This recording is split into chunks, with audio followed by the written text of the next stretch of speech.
following is a presentation of Yankton Baseball on KYNT, your home team for Yankton Athletics. This broadcast is brought to you in part by Hy-Vee, Dakota Beverage, The Boathouse, the South Dakota Office of the Attorney General, Triple Time Rudy's, the UPS Store, First Dakota National Bank, Yankton Medical Clinic, FNBO, Avera, Olson's Pest Technicians, Rhonda Westland State Farm Insurance, First Chiropractic Centers, Larry's Heating and Cooling, Dole Distributing, Missouri River Associates, Vision Real Estate, Mason Schramm and the Move Group, MT&RC Smith Insurance, and Vision Care Associates. Now we go live to the field for Yankton Baseball on KYNT.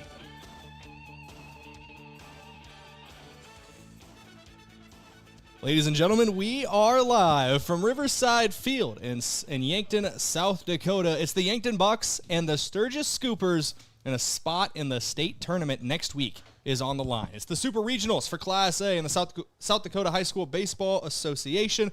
I am Brayden Butler, joined by Josh Boelter, and we got a great game for you today. Game one of a three-game series here on KYNT and KYN-TV. Josh, it should be a lot of fun. This is why you play the regular season. It all kind of leads up to this moment.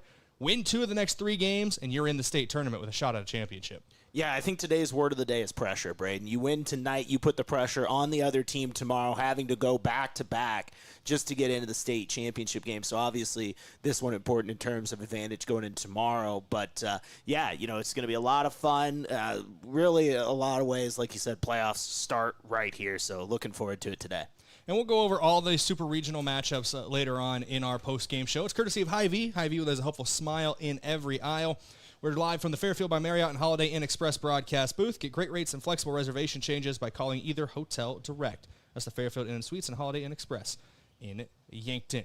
We're going to go to our first break here on KYNT and KYN-TV. When we come back, we're going to take a look at these two teams' seasons so far, what has led up to this moment here in the Super Regionals. For Josh Boelter, I'm Brayden Butler. We're back in 3 minutes here on KYNT, KYN-TV. Looking for the perfect pair of glasses? At Vision Care Associates, we've got you covered. Step into our showroom and discover our vast selection from timeless classics to the latest trends. With several styles to choose from, you're sure to find the perfect match for your look. Experience personalized service and expert care, whether you need help finding the right frame or adjusting your new glasses for the perfect fit. Vision Care Associates, where the health of your eyes comes first. Save time when you shop online with Hy-Vee. Hy-Vee makes it easy to order groceries online through our app or Hy-Vee.com. Pickup is always free. And if you have a Perks Plus membership, you get free delivery and free express pickup. Shop online with Hy-Vee and you can create and save grocery lists, shop the sales, and get fuel savers. Talk about convenience. Order groceries online today. Check out Hy-Vee.com or download the Hy-Vee app. Ready to build your next project, but can't get anyone to show up or even give you a quote? Call John Kopp, owner of Kopp Building Innovations. He will show up and he will make sure you are happy with your project. Trust in Kopp Building Innovations. KBI is an authorized WIC builder offering custom solutions. Whether you need a residential garage, an agricultural pole barn, or a commercial building, we will work with you. For more information or to get a quote, visit cupbuildings.com. Spring is here and the games are just getting started. From baseball season in full swing to NHL and even golf, At the Bar has it all on. Add in local matchups and more, and there's always a game worth watching.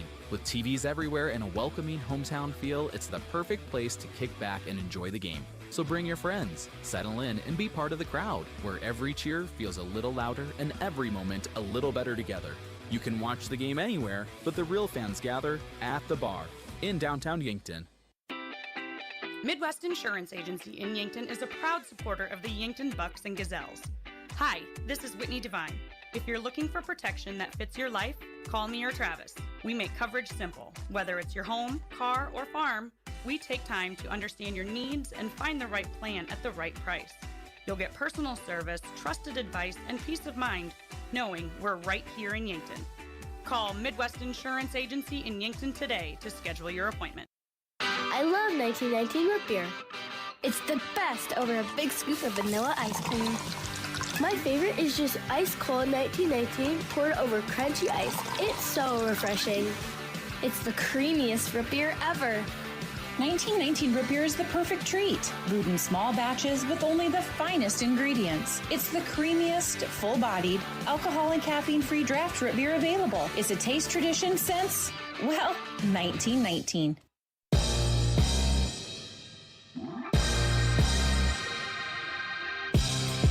Welcome back here on KYNT and KYN TV. It's your Hy-Vee pregame show. Let's take a look quick at both these teams and how they wrapped up the regular season in Class A. It is the 4-13 matchup here in the Class A Super Regionals.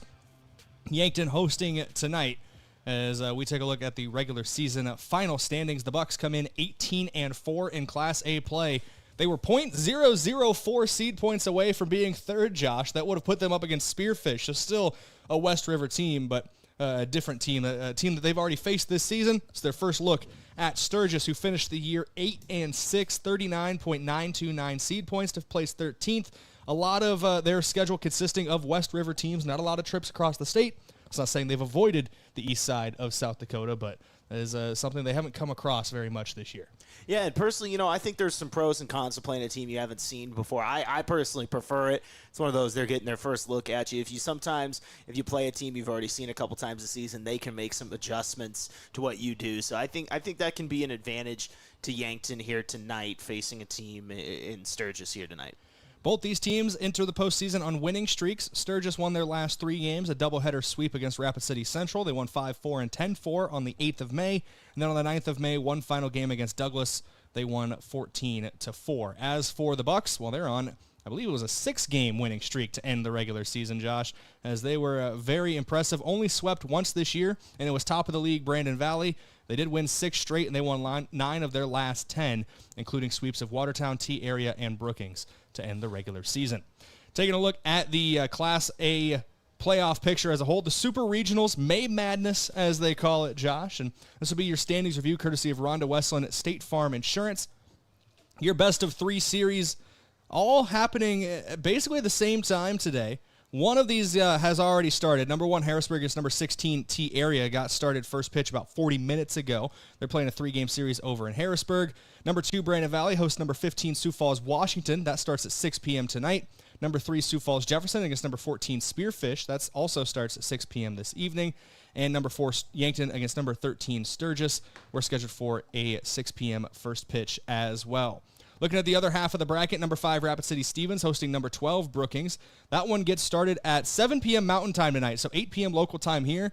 This game might be in its final stages by the time that one has their first pitch between Stevens and Brookings. 3-game series where Pierre hosts Mitchell starts at 7:30 p.m. Central Time tonight. Watertown hosting Sioux Falls Lincoln in the 8-9 matchup. That's at Watertown Stadium beginning at 6 p.m. tonight. And number 7, O'Gorman against number 10, Sioux Falls Roosevelt, also 6 p.m. this evening in Sioux Falls. So a lot of games starting at about the same time. Everybody's got the same general plan, it looks like, Josh, of 1 game tonight and then 2 games potentially tomorrow for this 3-game series. Yeah, and it's one of those, no matter what happens tonight, it gives you the chance to kind of reset things, sleep on it, and kind of get ready for tomorrow. So, yeah, it should be fun here. Of course, anytime you got playoffs on the line, it's a big deal, and I'm looking forward to seeing that and how Yankton responds here. We're going to go back to break here on KYNT and KYN TV. When we come back, it's time to talk keys, key player and keys to the game for the Yankton Bucks. That's coming up in 3 minutes here on KYNT, KYN TV. The Boathouse in Yankton is for everyone. Axe throwing, sports simulators, skee ball, shuffleboard, beanbags, pool, and darts. Plus awesome food and drinks with lots of cold craft beers and other beverages. Happy hour all day on Mondays, trivia on Tuesdays, free axe throwing tournament on Wednesday, and live music on Fridays. Some say it's the most fun you can have on land. The Boathouse is also your go-to place to watch all sports. Head to the Boathouse, downtown Yankton's fun gathering place for all ages. Being wiser means peace of mind, especially when it comes to your home's comfort. Today's heating and cooling systems are advanced with technology designed to work smarter. Peace of mind means knowing the company you call understands that technology and has the experience to get it right. For nearly 80 years, Kaiser Heating and Cooling has been trusted with knowledgeable technicians and a commitment to doing the job right. So be the wiser and go with Kaiser Heating and Cooling of Yankton. Inheritance, romance, and investment scams continue to plague South Dakotans with high dollar amount losses. They prey on vulnerable adults and swindle consumers out of their funds. Scammers befriend the victim, making it difficult for them to see the reality of what's happening. If you have a loved one susceptible to this type of scam, sit down and talk with them about these issues before it happens to them. If you or a loved one have been scammed in this manner, please reach out to the South Dakota Office of Attorney General's Consumer Protection Division at 800-300-1986. Credit union people are my people. Dreaming big, keeping life simple. Saving smart, living free at Explorers Credit Union. You're just like me. We chart new trails, we stand tall. Together we rise, together we call. Credit union people are my people, it's true. And I found my crew at Explorers CU. Federally insured by NCUA. Visit explorerscu.com to join the journey today. There's a difference when a convenience store is locally owned, and you feel it the moment you stop at Triple Time Rudy's. You'll get great quality fuel to keep you on the move, plus local and regional favorites like Dimmick Cheese and premium meats from the Kaler and Renner Lockers. It's the kind of place that's convenient and connected to your community. Conveniently located at 17th and Broadway, Triple Time Rudy's, fueling your day, fueling your community. A local business owner came into the UPS store with a large shipment of products for his online store. While they packed everything securely, he asked if they could also handle the international shipping. The answer? Of course they can! For over 9 years, the UPS store in Yankton has been helping business owners with both their printing and shipping needs. Whether you're sending a package across town or across the globe, they've got you covered. So stop by the UPS store in Yankton and ask about them about their shipping services or current print specials.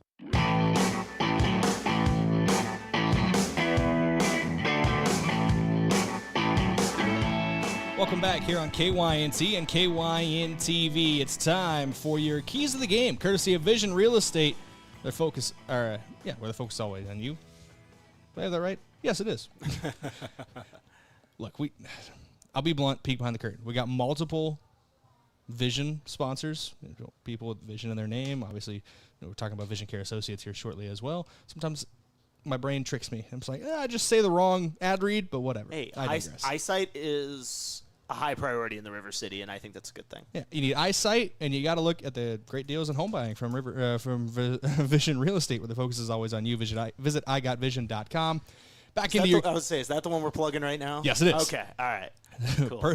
Well, that's how we get into your keys of the game, which 3 keys today. You got to limit your mistakes. You can't look too far ahead, Josh. And you got to get a clean start on the mound from our starter today in Beck Reichen for the Bucks. Yeah, so kind of going down the line with that. I mean, you look at the last time out, a few errors, kind of some sloppy plays, put Brookings back into things last weekend. But Yankton still prevailed in those games. But a couple things that they know they want to clean up. You talk about not looking ahead. It's one of those where, like, yes, you're favored tonight. It's a 4-13. But all of a sudden, if you can't pull away tonight, then you're 1 game away from your season being over tomorrow. So it's one of those you can't look ahead the state tournament. And, of course, like we talked about, big game back, getting the start here in game 1. Need a good start from him because, once again, you could play as many as 2 games tomorrow, so you need as many fresh arms as possible. We know there'll be some trustworthy arms out there throughout this entire Yankton rotation, entire pen.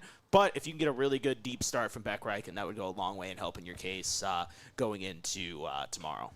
Beck Reichen getting the start in game number 1. Big game Beck, as you lovingly called him, Josh, and it is a big game moment for him today. He has been a guy at the top of the rotation. It's kind of a 1A, 1B, top of the rotation between him and Sam Goki. But looking at Beck on the season, I know you got the stats in front of you, Josh. How's he been throwing this year? This will be your stats in focus, courtesy of Vision Care Associates, where the health of your eyes comes first. Call them today at 605-665-2020.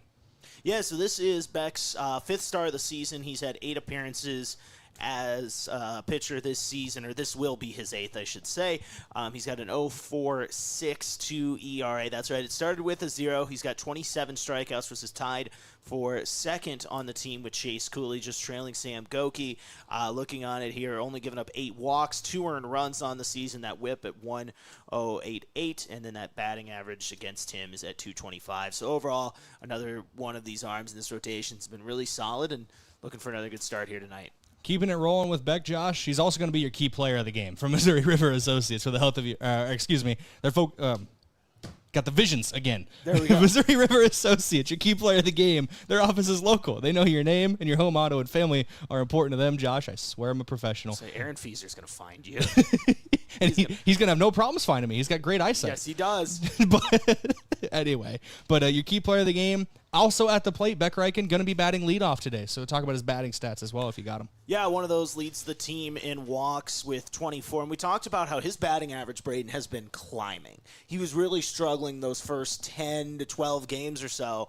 And all of a sudden, he's fine and hitting 225. He was 170 just a couple weeks ago. He's got 13 hits on the season. Once again, leads the team in walks with 24, 9 RBIs as well. And he's stolen 4 bags. So, he's really coming together and heating up right towards the end of the season here. Kind of at the perfect time as, once again, getting ready for regionals here tonight.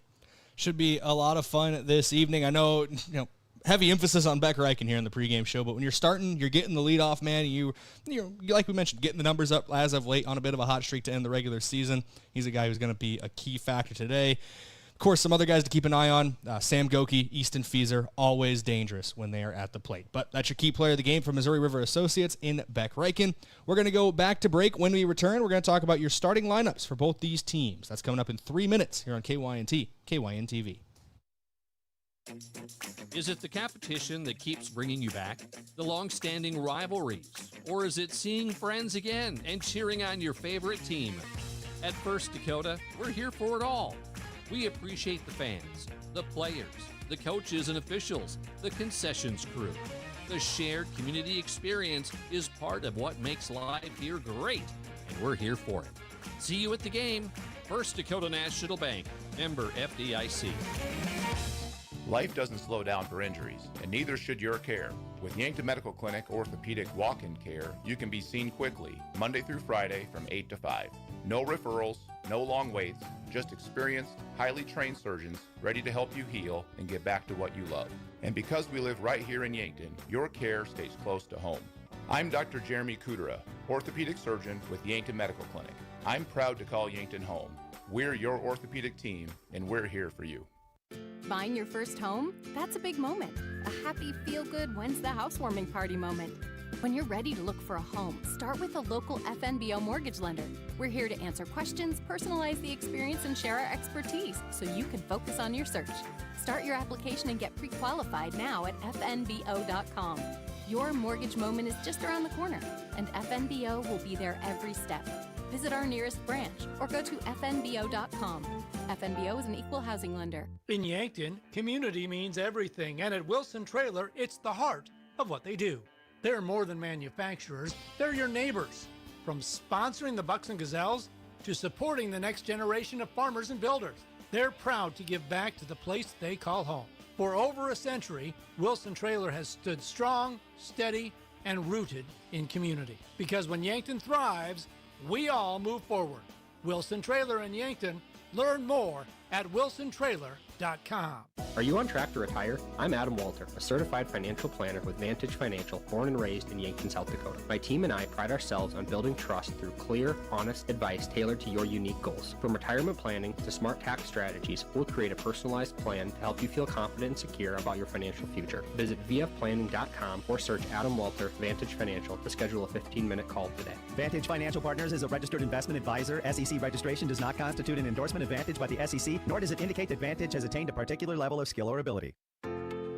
If you want a job where your work matters, you belong at Avera. Here, we've invested in our workforce because every Avera team member drives our health ministry forward, making a difference in lives and communities every day. We offer competitive pay, great health insurance, and even career opportunities. We're putting people first, including you. Search for local job openings and apply at avera.org/careers.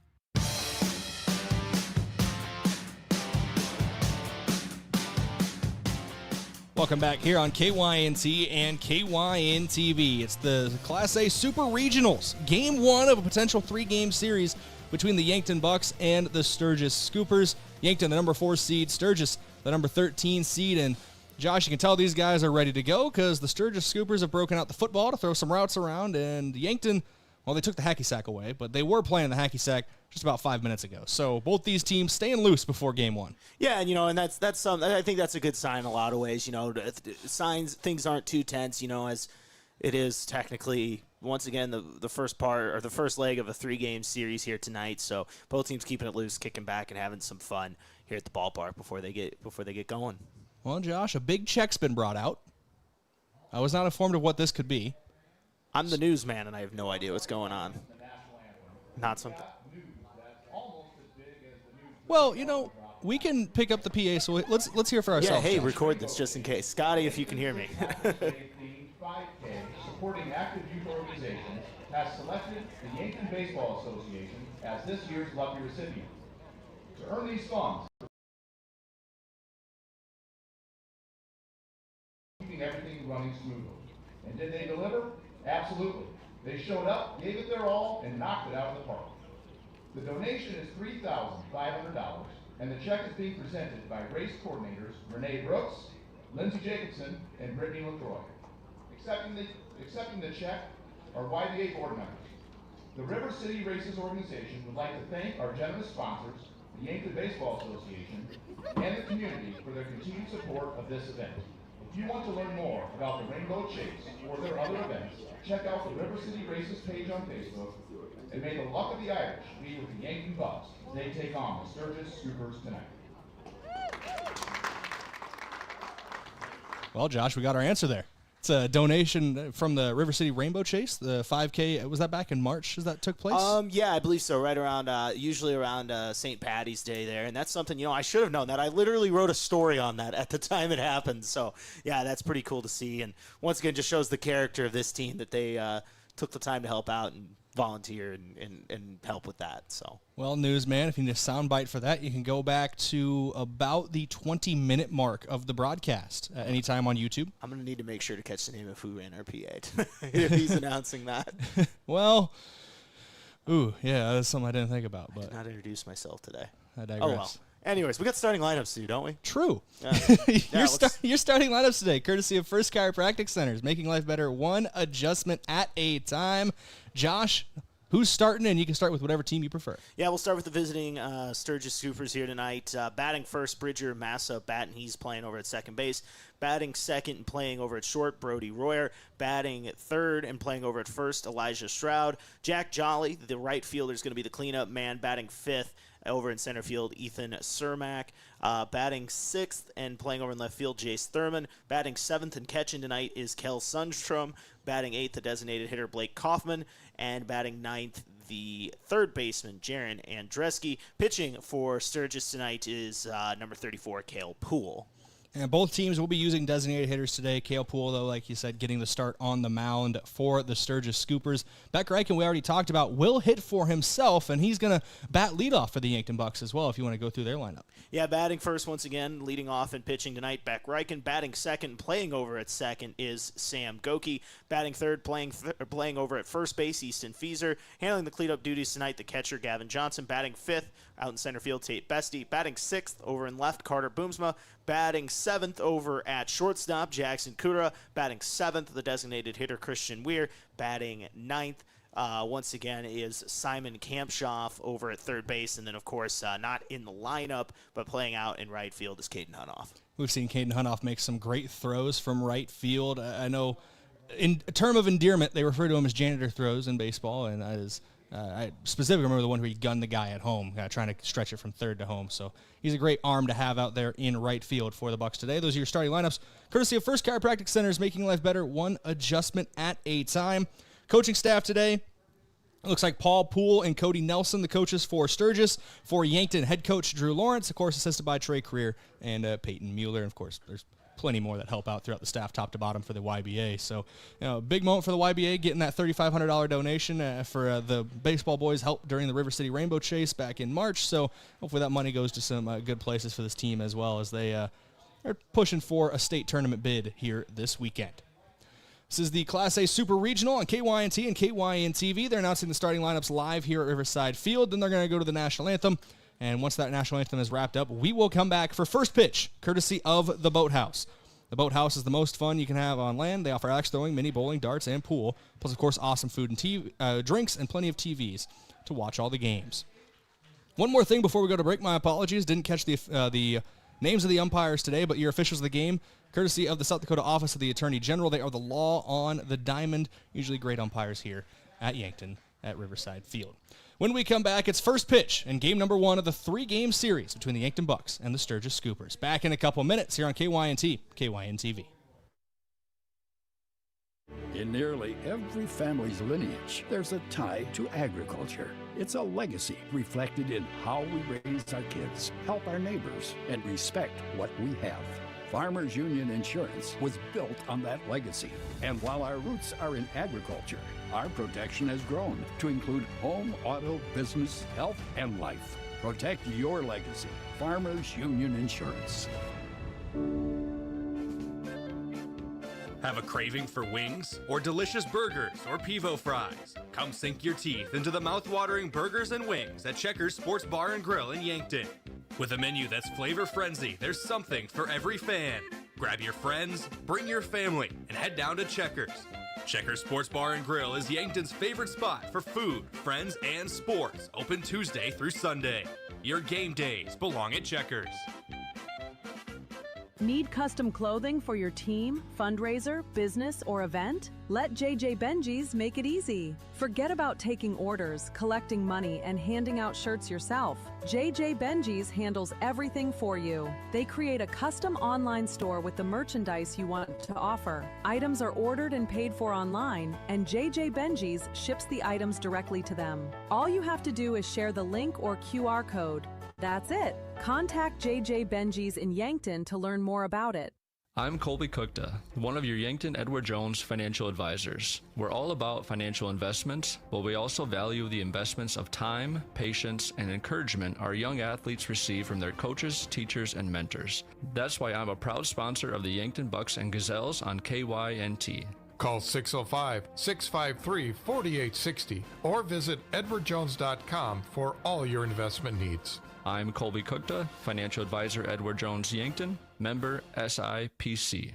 At Mount Marty University, students get real support and real opportunities. Hi, I'm Maya, and I'm a business major at Mount Marty University. The professors here at Mount Marty are just amazing. They're very good about supporting me through future internships and jobs that they try and line me up with, and they also provide real life experiences in the classroom through projects and speakers and things like that. Start your journey online at mountmarty.edu.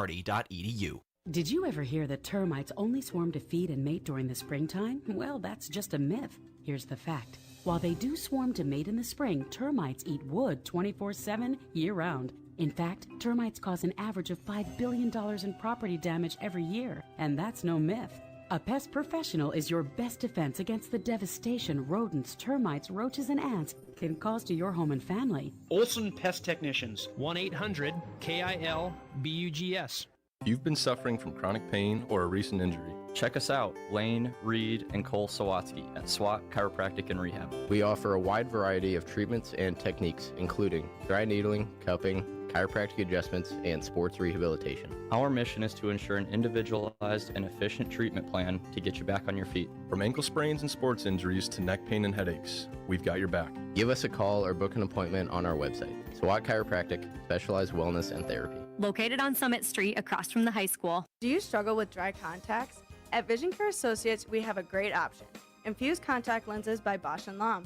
Infused lenses are designed to ensure that your eyes stay hydrated and irritation-free, even after a full day of wear. Our doctors specialize in fitting these lenses for maximum comfort and optimal vision. Schedule your consultation and experience the all-day comfort and crisp, clear vision you deserve. Vision Care Associates, where the health of your eyes comes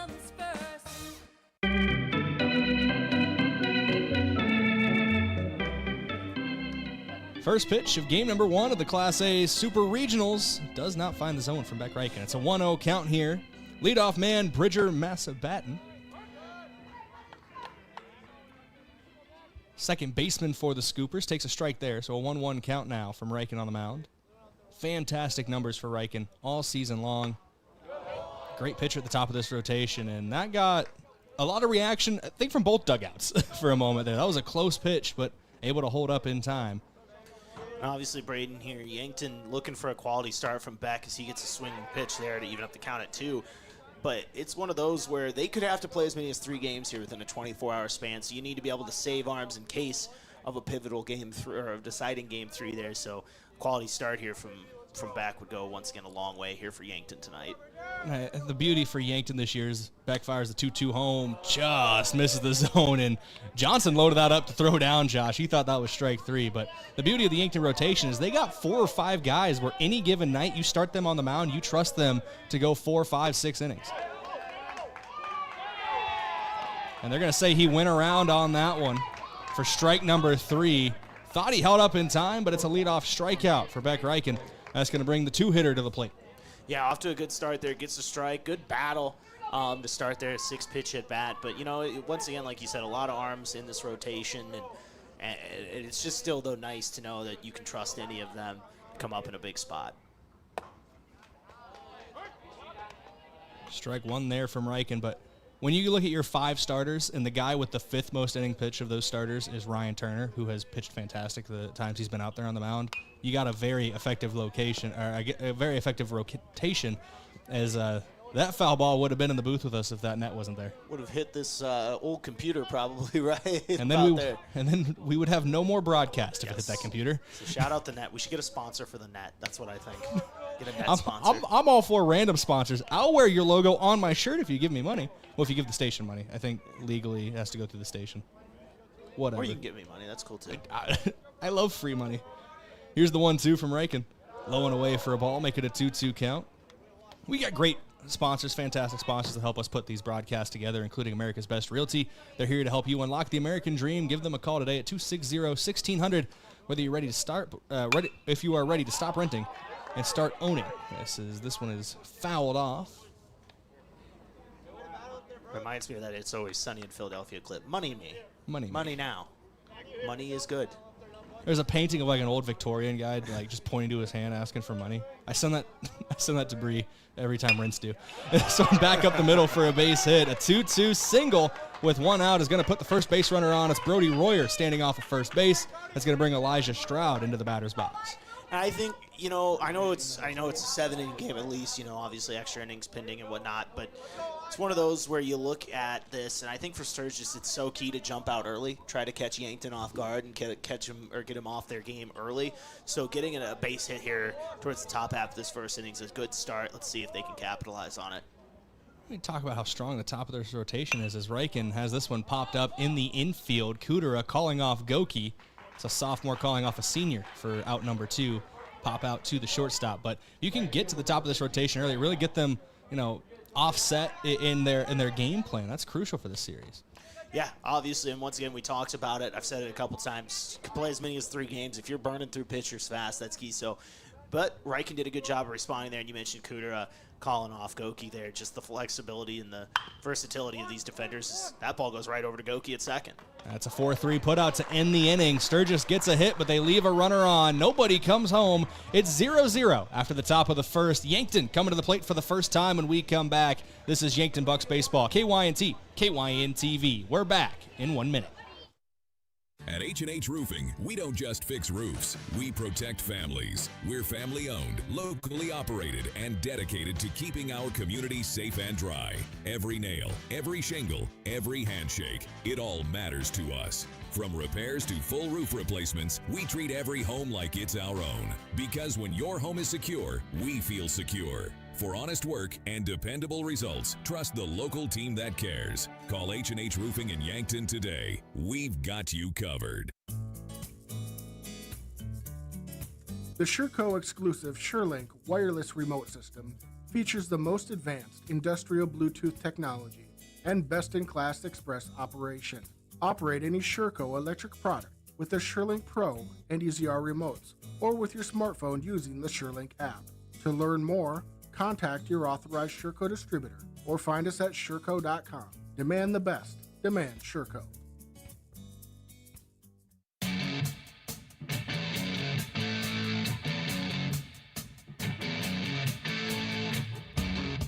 Welcome back here on KYNT and KYN TV. Cale Poole on the mound to start things off for the Sturgis Scoopers. Throw down to second, and we are ready to go for the bottom of inning number 1. And fresh off of his trip to the mound, it's first at bat for Becker Eichen. Yeah, and a quality first inning there. Gave up that hit, but responded immediately. Got 2 quick outs there, 14 pitches, and now just trying to keep it going with, once again, what we talked about, a climbing batting average. Was batting in the 170s just about a week and a half, 2 weeks ago. Now all of a sudden hitting 225. Leads the team in walks at a healthy on-base percentage at 471. So looking to get off to a good start here today. And our key player in the pregame as he takes ball 1. You know, Josh, maybe 2 energy drinks before the game wasn't a good idea. I think it's going to be really fun by about the 3rd inning. That's what I heard. I'm a little jittery already. Well, can't wait for that crash as strike 1 there past Reichen. See, I had what they call purified drinking water. Hey, I got water over here, too. It's almost gone. I chugged that water. It was warm down there setting up that camera, I'll tell you that. Here's the 1-1, back up the middle, into the glove of the shortstop. What a play made there at short. We'll watch it again, your Vision Care Associates replay.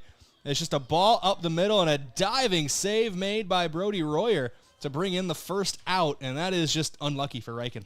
Yeah, nice piece of hitting there, just spit it right back, and Royer made a nice diving attempt at that play, and nice web gem to get started here for Sturgis on defense. That one misses outside for a ball, 1-0. Sam Goki here, Brayden, you talk about it, leads the team in average, OBP, OPS, hits, runs as well. I mean, he's been great as always, and takes another ball here. I think the only things he doesn't lead the team in, or at least tie for the team lead in, is home runs and RBIs. I want to say he's tied for triples. I want to say he's tied for doubles. Yeah, tied for triples and doubles, both with Easton Fieser, who is in that on-deck circle. And Goki in line for a potential free pass to first base as Poole has thrown 3 straight balls to start this at-bat. The 3-0, and it's ball 4. Goki will take first base. You got to be careful with Sam Goki. And if you think you got to be careful with him, you got to be even more careful with Easton Fieser. Powerful left-handed hitter. And Josh, probably the sweetest swing in the class. Some about lefty batters just have the best swings. I love watching. That's not even me saying that as a lefty. No, I just love watching left-handers swing the bat. And he's another one of those as Goki's taking off. Taking off for second, throw down, not there in time. Throw off the bag for Royer. Or pulls Royer off the bag, I should say. And Goki swipes a stolen base there. Not something that he does a lot, but is effective when he goes. But that is what Yankton does as a team, though, right? They want to manufacture runs, get runners over as quick as they can, and all of a sudden, an RBI opportunity here for Easton Fieser. I guess that's the 3rd category that that Goki doesn't lead the team in, is stolen bases. Carter Boomsma occupies that category. With a healthy lead, by the way, at 14 this season. I think the next closest, there's a couple guys tied with 5. Brendan Gilmore in that company. Tate Bestie as well. Cale Poole stepping off here. Bottom inning number 1, still 0-0, but a runner in scoring position for the first time today for the Bucks. It's Sam Goki leading off a second base. Easton Fieser, team leader in RBIs, looking to drive him home. And he took a hearty cut at that one, but could not get a piece of it. It's a 1-2 count. Yeah, and Poole's kind of got a fun release to watch. I don't want to quite call it sidearm because that's not what it is, but it's just kind of interesting to watch here. You'll see it. He's throwing almost across his body fully instead of kind of forward like you'll see with some pitchers. That one misses outside for a ball. 2-2 count now to Fieser. And, you know, it'd be a throwing motion that the best way to describe it is, I don't want to sound offensive. I don't want to say it's goofy, but it's out there a little bit, and it can really mess up the timing of a hitter. As Poole, I think he thought that was strike 3, and a lot of fans below us thought that was strike 3 too. Sturgis crowd did come out and support their team coming across the state. Yankton fans always on parole here around Riverside Field.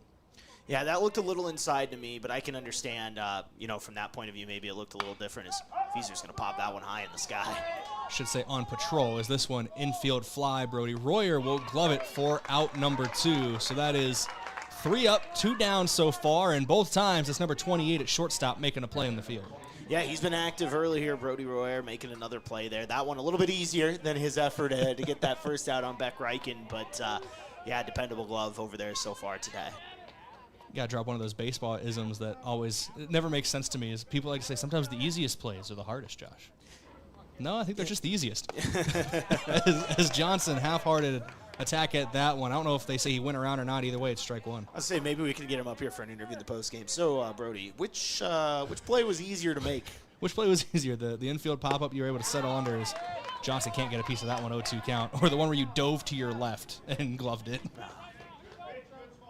You watch, he'll like completely ruin the point we're trying to make, and he'll be like, oh yeah, the pop fly was pretty difficult. Like, well, okay. No, diving to my left is a routine play. Oh. Well, shoot, Thanks, the way he's been able to cover it at shortstop so far, I would not be surprised. Here's the 0-2 home to Johnson, takes ball 1. Yeah, and Gavin got down a quick 0-2 here, trying to battle back. Obviously, he's got an opportunity here. Put the first run on the board with a base hit. Goki on second. Yankton's catcher looking to take advantage. Here's the 1-2 home, and strike 3 looking. Sets him down. Runner gets stranded on here in the bottom of inning number 1. No hits, no runs, no errors. 1 runner gets left on base. It's a 0-0 ball game as we head to the top of inning number 2. Beck Reichen back on the mound when we return in 1 minute. This is Bucks Baseball, KYNT, KYN-TV. When you make the right decision, it feels good. Like picking the perfect accent rug or choosing a good night's sleep over an all-night crime show binge. It feels really good to make the right insurance decision too. That's why State Farm agent Rhonda Westland is right here in Yankton to help you select the right protection at the right price. Rhonda will make sure you understand your State Farm coverages so you'll know what to expect if the unexpected happens. With State Farm agent Rhonda Westland, it's easy to make the right choice. Just call her. When you want the real deal, like a good neighbor, State Farm is there. It's easy to fall into the weekend warrior routine. A long hike, a hard gym session, a pickup game, or a full day of yard work can feel productive until your body reminds you it hasn't been building up to that load. This is Dr. Mackenzie Erlinson with First Chiropractic Centers. Injuries often happen when the demand suddenly outpaces what your joints and muscles are prepared for. Want to stay active without the setbacks? Visit First Chiropractic Centers today with offices in Yankton, Hardington, Tyndall, and Wagner, inspiring and empowering others to healthier living.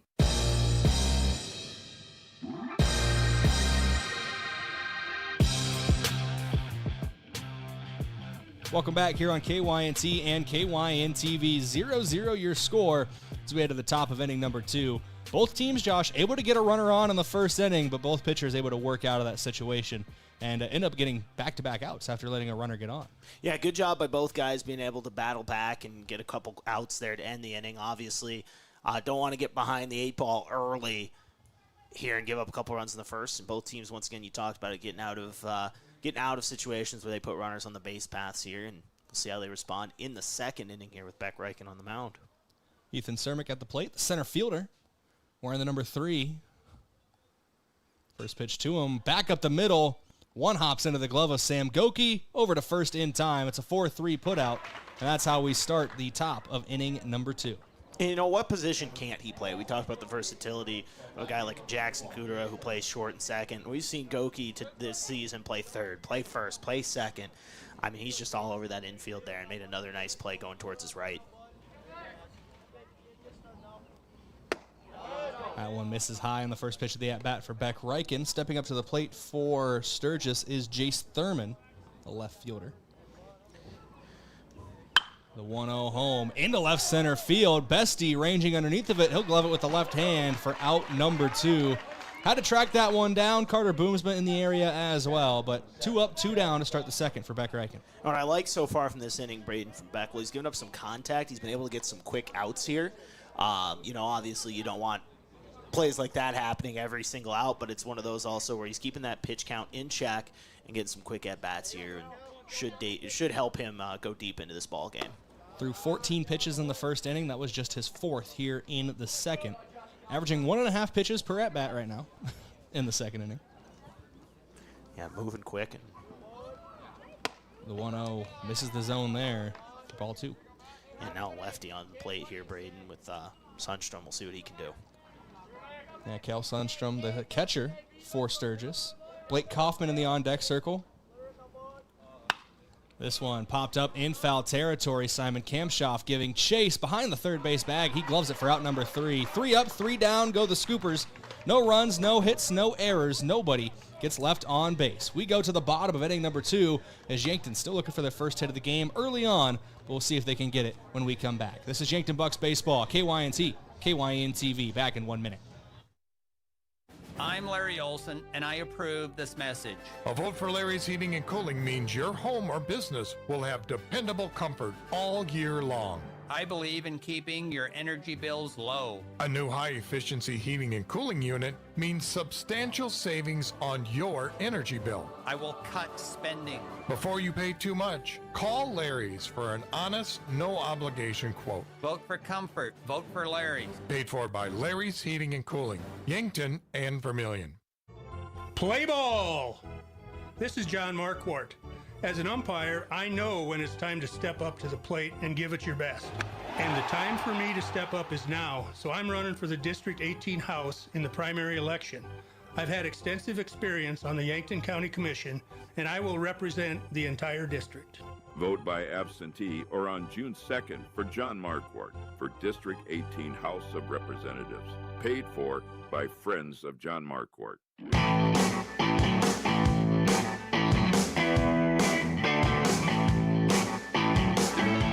Welcome back here on KYNT and KYN-TV. We head to the bottom of inning number 2. It is 0-0.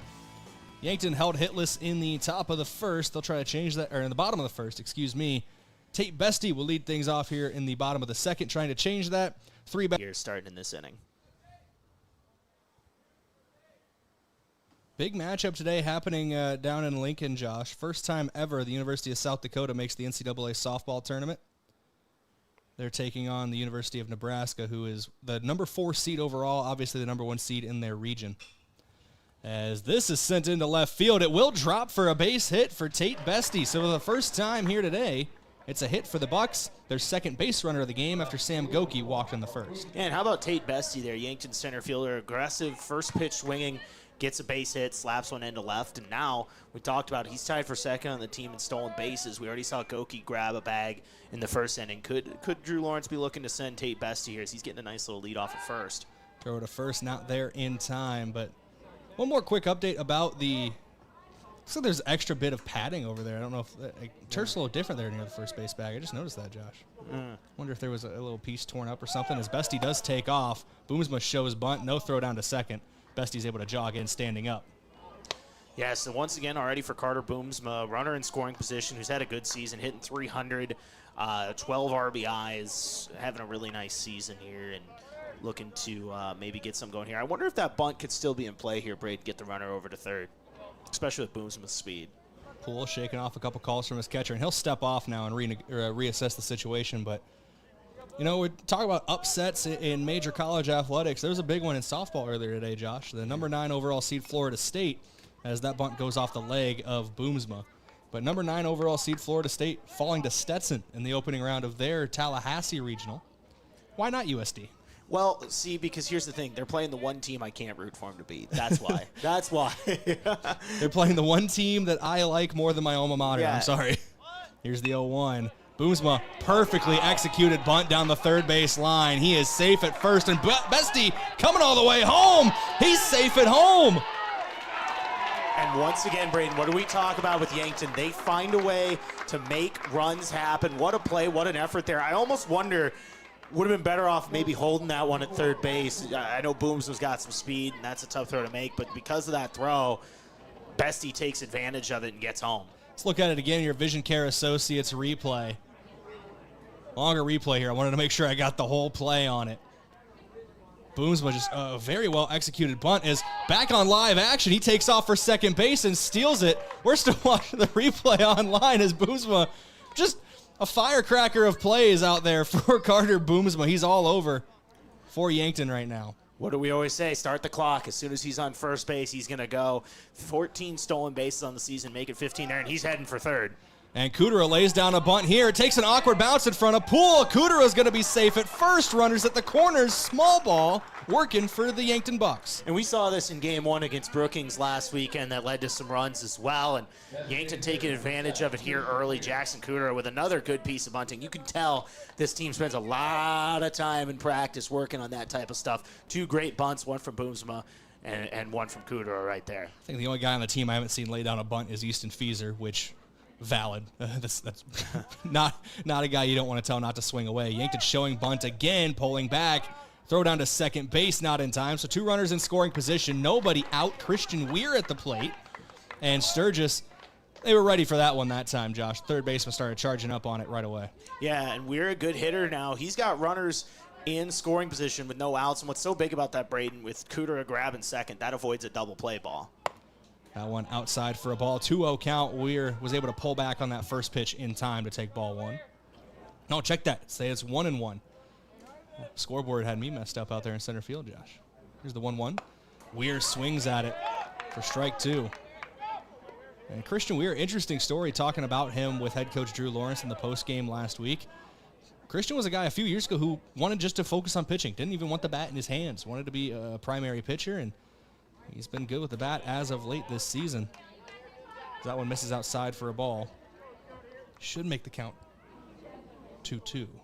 Yeah, and and you talk about Christian picking up a bat. What's so awesome about that is he's really good at it. We've seen him with some really nice playing time last week and had a good piece of hitness. He's going to have a single here. It's at least 1 RBI for sure. Boomsma comes home safely, taking the turn at third, heading home as Jackson Cooter a throw in, not in time. Weir takes off for second. He slides in safe at second base. Great piece of hitting from Christian Weir. 2 more runs come across for the Yankton Bucks. Yeah, nice piece of hitting there. Just gets it past the third baseman. 2-runner score, and once again, if you make the wrong throw, Yankton's going to make you pay. As soon as that throw was heading home, they said, okay, Christian, you're rounding for second. And of course, he gets in there. And now Yankton scoring position. Once again, a nice 2 RBI hit there for Christian Weir. Just well executed. You just watched it again if you're on KYN TV and your Vision Care Associates replay. Hit it right past the third baseman who was playing close, Josh, with how Yankton's been able to lay down a bunt a couple times here today. And now Yankton really getting to Kale Pool here. 4 hits, 3 runs, another runner now in scoring position. We're going to get a mound visit here for the Sturgis Scoopers. We're going to take a quick break with them, just 30 seconds, and we're going to come back. Yankton up 3-0 in the bottom of the second. We're back in 30 seconds. Are you tired of sugary sports drinks that make you crash faster than your team's playoff hopes? Strike out thirst like a champ with Liquid Death. It's 100% mountain water, no sugar, no weird colors, no fake flavors, just pure hydration that's cooler than your walk-up song. Perfect for dugouts, doubleheaders, and post-game victory laps. Because swinging for the fences is easier when you're not running on fruit punch and regrets. Whether you're playing, practicing, or just pretending to stretch, grab a Liquid Death and crush your thirst with style.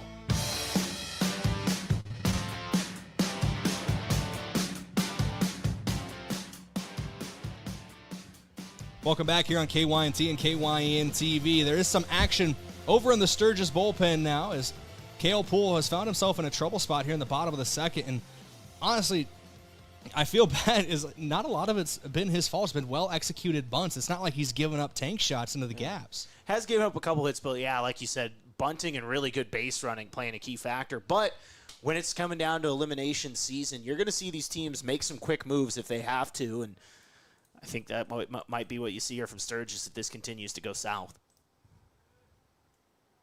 We're getting a big lead off a second here as well. Yeah, pitch misses low. Weir starts to take off. He'll hustle back to the bag at second base. 180 feet away from potentially the 4th run of the game. It was pretty smooth sailing. There were only 2 base runners total in the first 3 half innings, Josh, and now here in the bottom of the second, 3 runs have come across for Yankton.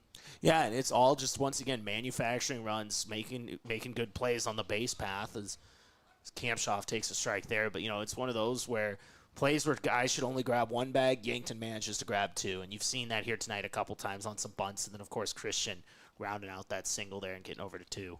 We talked about the back half of the lineup for Yankton all year long, kind of being able to provide a spark as Poole fakes a throw to second to force Weir to dive back in safely. 5, 6, and 7 in the lineup have already come around to score. Number 8 in the lineup is at second base, and now number 9 in the lineup, Simon Kampshoff, who's been carrying a big bat as of late. Hit a home run here recently at Riverside Field as well. Yeah, deep shot to left. 2-1 outside for ball 3, making a 3-1 count to the Yankton third baseman. Obviously, you don't want to put 2 on with no outs at the top of the lineup coming back. We saw Beck Reichen put a nice piece of hitting out into the field, just got caught last time up, and Poole in danger of doing just that. 3-1 inside for ball 4. Kamshoff will take first base, and you just said it, Josh. I almost called you Bosch. Bosch Joelter on the call today. Chris Bosch. Anyway. Yeah. Underrated. My favorite member of the Big Three. Yeah, he was an awesome basketball player for a long time. Unfortunately, blood clots kind of ended his career short, but a great basketball player. Yeah. Now I'm sad. Anyway. Yeah. 2 runners on, and Reichen shows bunt, gets it down on the third base line, but it kicks foul for strike 1. And how about that? That shows the selflessness of this team, Brayden. You have your leadoff guy at the plate with 2 runners on and no outs, and what does he do? He's trying to lay down a freaking bunt here to get going. I mean, that just shows this team's willing to do anything, and what a really selfless attempt there. Yeah, anything to load the bases up for. And if you do load the bases up here, if you're Beck Reichen, 2 of the best hitters in the entire state are right behind you in Goki and Fieser. As Reichen swinging away at this one, chopper towards the shortstop, no play at second, over to first in time, able to keep a toe on the bag over there at first. Great stretch for the out, a 6-3 put out. But the runners do advance, so 2 in scoring position now for Sam Goki. Do want to give credit to Elijah Stroud on that stretch at first base. Yeah, Reichen did what he had to do, advance the runners, but a credit, once again, to Royer over there at short. A lot of guys will look to make that throw over at second. Kamshoff was already basically there, and Royer kind of knew that. Made the throw over to first, get the force out. I think that was really nice. Another nice play there from Sturgis' shortstop. Traditional speaking, the shortstop is your captain in the infield. I know you know all about shortstop captains as a Yankees fan. As Goki puts it over the shortstop's head for an RBI single. Might be 2 runs coming around third, heading home, diving in safely. Another pair of runs score. It's Weir and Kamshoff crossing home plate. Goki bringing them in with the RBI single. Yeah, another nice piece of hitting there. And when Yankton has been able to get hits, Brayden, we've seen 2 of those where it's been first pitch, swing, and just put it out and play, and 2 more runs come across. Now Goki sitting over there. We did see him earlier, obviously, steal a bag in the first inning, and could he go again?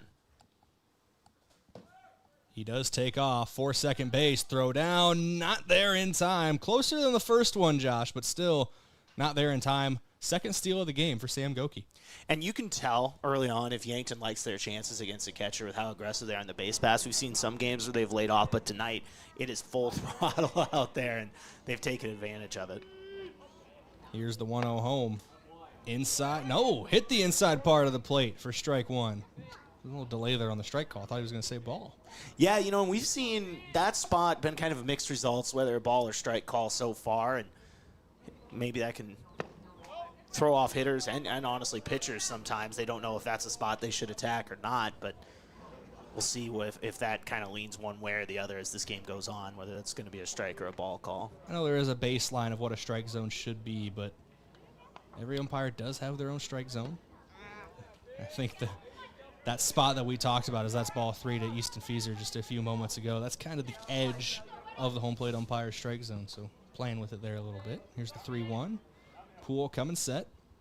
Still action in the Sturgis bullpen. 3-1 home. Fieser foul tipped. He liked that one a lot, Josh. Just could not get where he wanted it. Yeah, and I think power hitters love nothing more than a 3-1 strike. They're just kind of fouled that one off the edge of the bat, and I'm going to keep going here in this plate appearance. I believe I got a number as Fieser takes ball 4. So 2 runners on now for Gavin Johnson. And this is the 9th Yankton batter to come to the plate this half inning. Yeah, and full way around here with Bestie, who led the inning off with that base hit out to left. And Gavin Johnson trying to get on the action here. Had a strikeout looking last inning, trying to get in on the party here early. Warming up in the Sturgis bullpen is number 1, Tate Johnson. As Gavin Johnson grounds this one to the left side of the infield, goes between the legs of the third baseman into left field. Goki coming all the way home. He slides in safely. Another run across for the Bucks. They're up 6-0. And that's just an unfortunate break over there at third, right? You one of those where Andreski had a play, just not able to make it, and unfortunately this is going to continue. Had a real chance, I think, at a double play ball there, but instead it turns into a run for Yankton. New pitcher coming out. Looks like Tate Johnson coming out of the pen. Cale Poole's day is done. So we're going to go to break while they let the new pitcher warm up. This pitching change and breaking the action from Kaiser Heating and Cooling. We're back in 90 seconds. Yankton leads 6-0 with 2 runners on. Back in 90 from Riverside Field. At Elwood Family Dental Care, they believe you should understand your dental health, not just receive it. They'll show you your x-rays and photos, explain the why behind any treatment, and make sure you feel confident about your care. And if you have dental insurance, it's a good time to use it. New patient exams and x-rays are often covered at 100%. Learn more at elwoodfamilydentalcare.com, where they take care of the entire family. Does your insurance agent know you by name? Do you see them at the school pickup or around town? Home and auto insurance is more than just premiums and deductibles. It's about having someone who truly understands you and your family. We take the time to get to know your life, your needs, and what matters most, so you have the right coverage when it counts. Call me, Skylar Sherman with Missouri River Associates in Yankton today for insurance you can trust from someone who's truly local. Are you looking to buy or sell a home but not sure where to start? I'm Deb Speck with Vision Real Estate, and I'm here to guide you every step of the way. With 20 years of experience and a passion for finding the perfect match, I'll work hard for you, answer all your questions along the way, and make it stress-free. Call me at 605-664-5555, and let's get moving.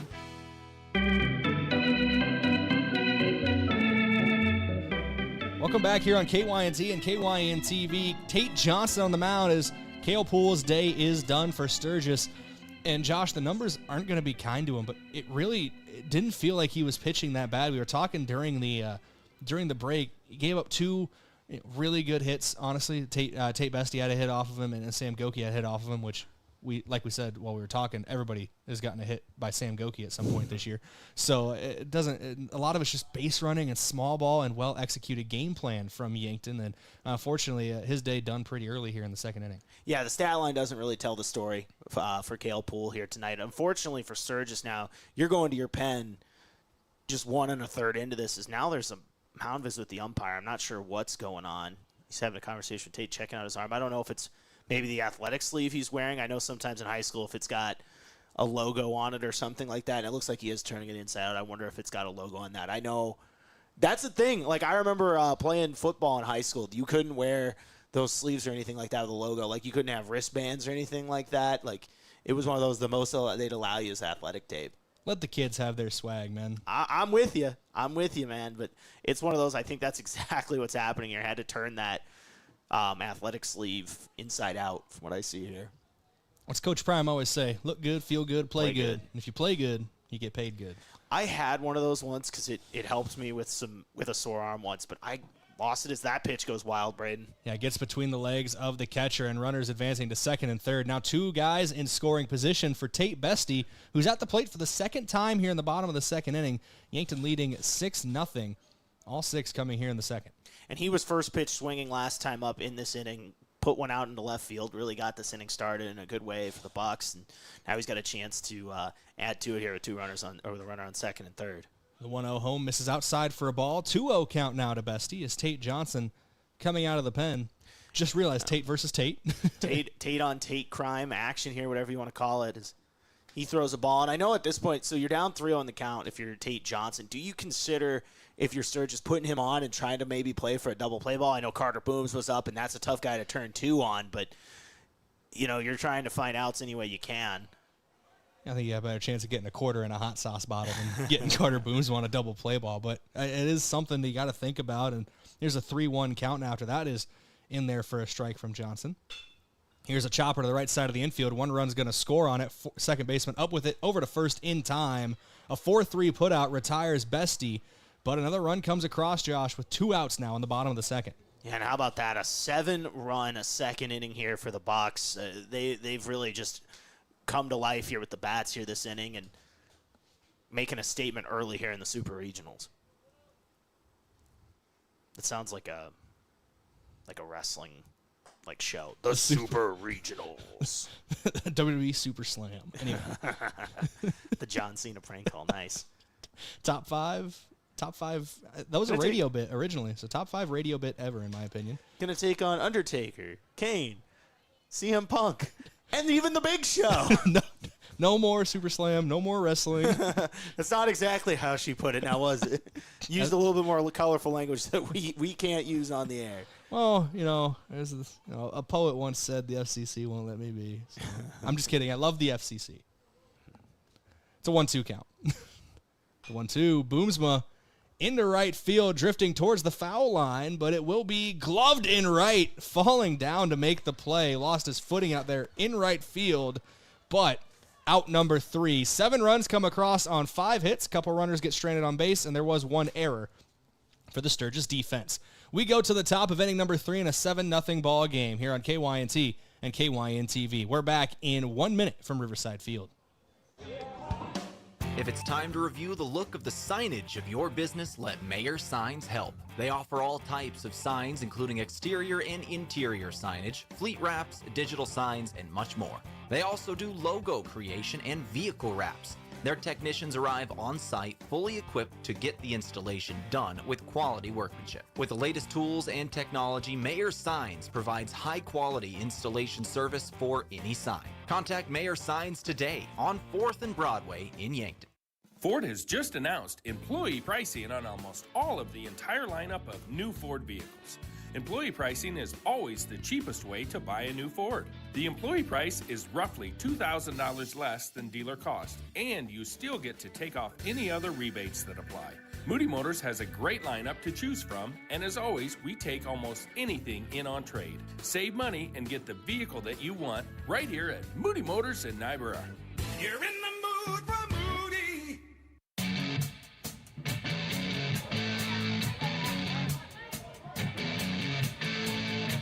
It's the designated hitter, Blake Kaufman, up to the plate to lead things off for the Sturgis Scoopers, looking for their second hit of the game and looking to answer after a loud bottom of inning number 2 for the Yankton Bucks, Josh. 7 runs on 5 hits. They were aided by 1 error defensively for Sturgis, but a fantastic bottom of the second for Yankton.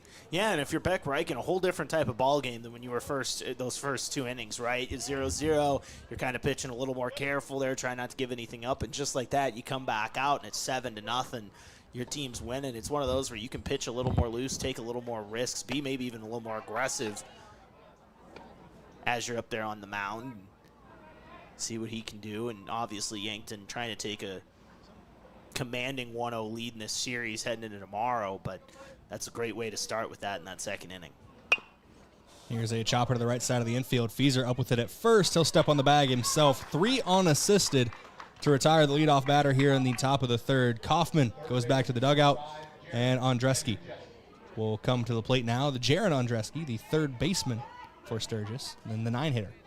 And just soft contact there down the first base line, right? So when I say this, it's not like it was some spectacular play, but Easton Feeser, once again, is just another dependable glove out there. You don't see him make a lot of mistakes either on that infield. Kind of an unsung hero out there as well at first base. We talk obviously a lot about what he does at the plate, but just a dependable first baseman as well. It's a first pitch strike from Reichen as well to the 9-hitter for the Scoopers. And here's the 0-1 home. Off the plate for ball 1. Ball 1. Ball 1. Ball 1. Yeah, the 2 energy drinks, not a good call. I'm going to take another sip, though. See if that fixes it.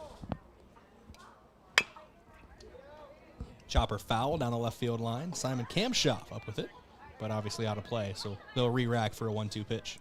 And Reichen, coming to this inning, Brayden, pitch count in good shape as well. Sitting at 20 coming in. He's at 26 as of that pitch, but yeah, he's pitching well, looking good out there, as he has all season, of course, but obviously once you get into playoffs, you want him to be able to step up, and has so far, as he's going to get strike 3 looking. Yeah, sets him down looking like you said. That's a backwards K for Beck Reichen. 2 up, 2 down, and now the lineup's going to roll over. Bridger Batten, second baseman, will come up to the plate.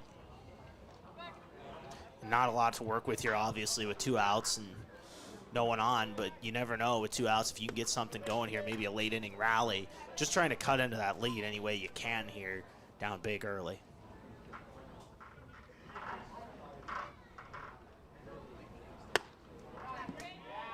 (1-0) misses the zone, not by much for Beck Reichen there, making a 2-0 count.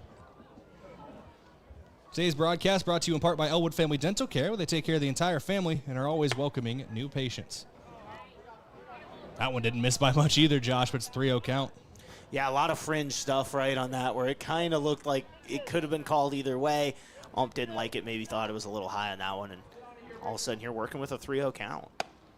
That one in there for strike one. And you got to, we are a little off center here in the booth. We're not directly behind the plate like the umpire is. So some of those borderline calls, obviously deferring to the guy with the better angle. But Beck's been right around the zone. That one, though, misses by a little more than he would have liked for ball 4. And that's going to put Massabat in at first base. Brody Royer, who's been a star in the infield today so far for Sturgis, had a great diving grab to his left back in the first inning, which you can see that again in your Vision Care Associates replay if you're watching on KYN TV. And that was Beck Reichen at the plate as well, and it was just a great play in the field from Royer.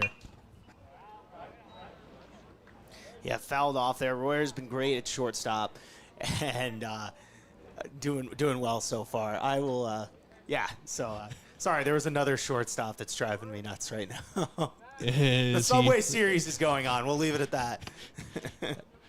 Is he potentially Italian? Let's put it this way. It's on Apple TV tonight. They said there was a 38% chance of striking out for Anthony Volpe. They had that stat up, and they were correct. They were correct on a really bad slider. Here's the 1-1 from Beck Reichen. And fouled off of everybody. Yeah, I was going to say, I think that hit Johnson and the umpire. Kind of ticked. I think the umpire got the worst of that, but just kind of ticked off of Johnson's helmet there, too. Anytime a ball goes off of an umpire, I'm reminded of John Thayer, a guy who umpires a lot of games here.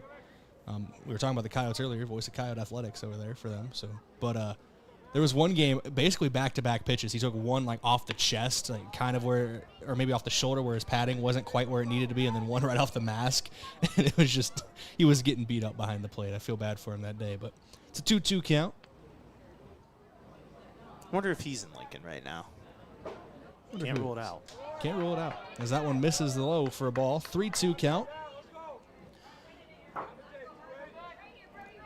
Looking at the Coyote Huskers game, bottom of the third, 0-0 down in Lincoln. So the Coyotes, obviously, Madison Evans, their pitcher, was a star for them all throughout the Summit League tournament, and looks like she is pitching well here in the NCAA tournament as well. Yeah, I was talking to a friend of ours that works in the sports information department over there at USD, and if I understand it right, she pitched every game in that Summit League tournament.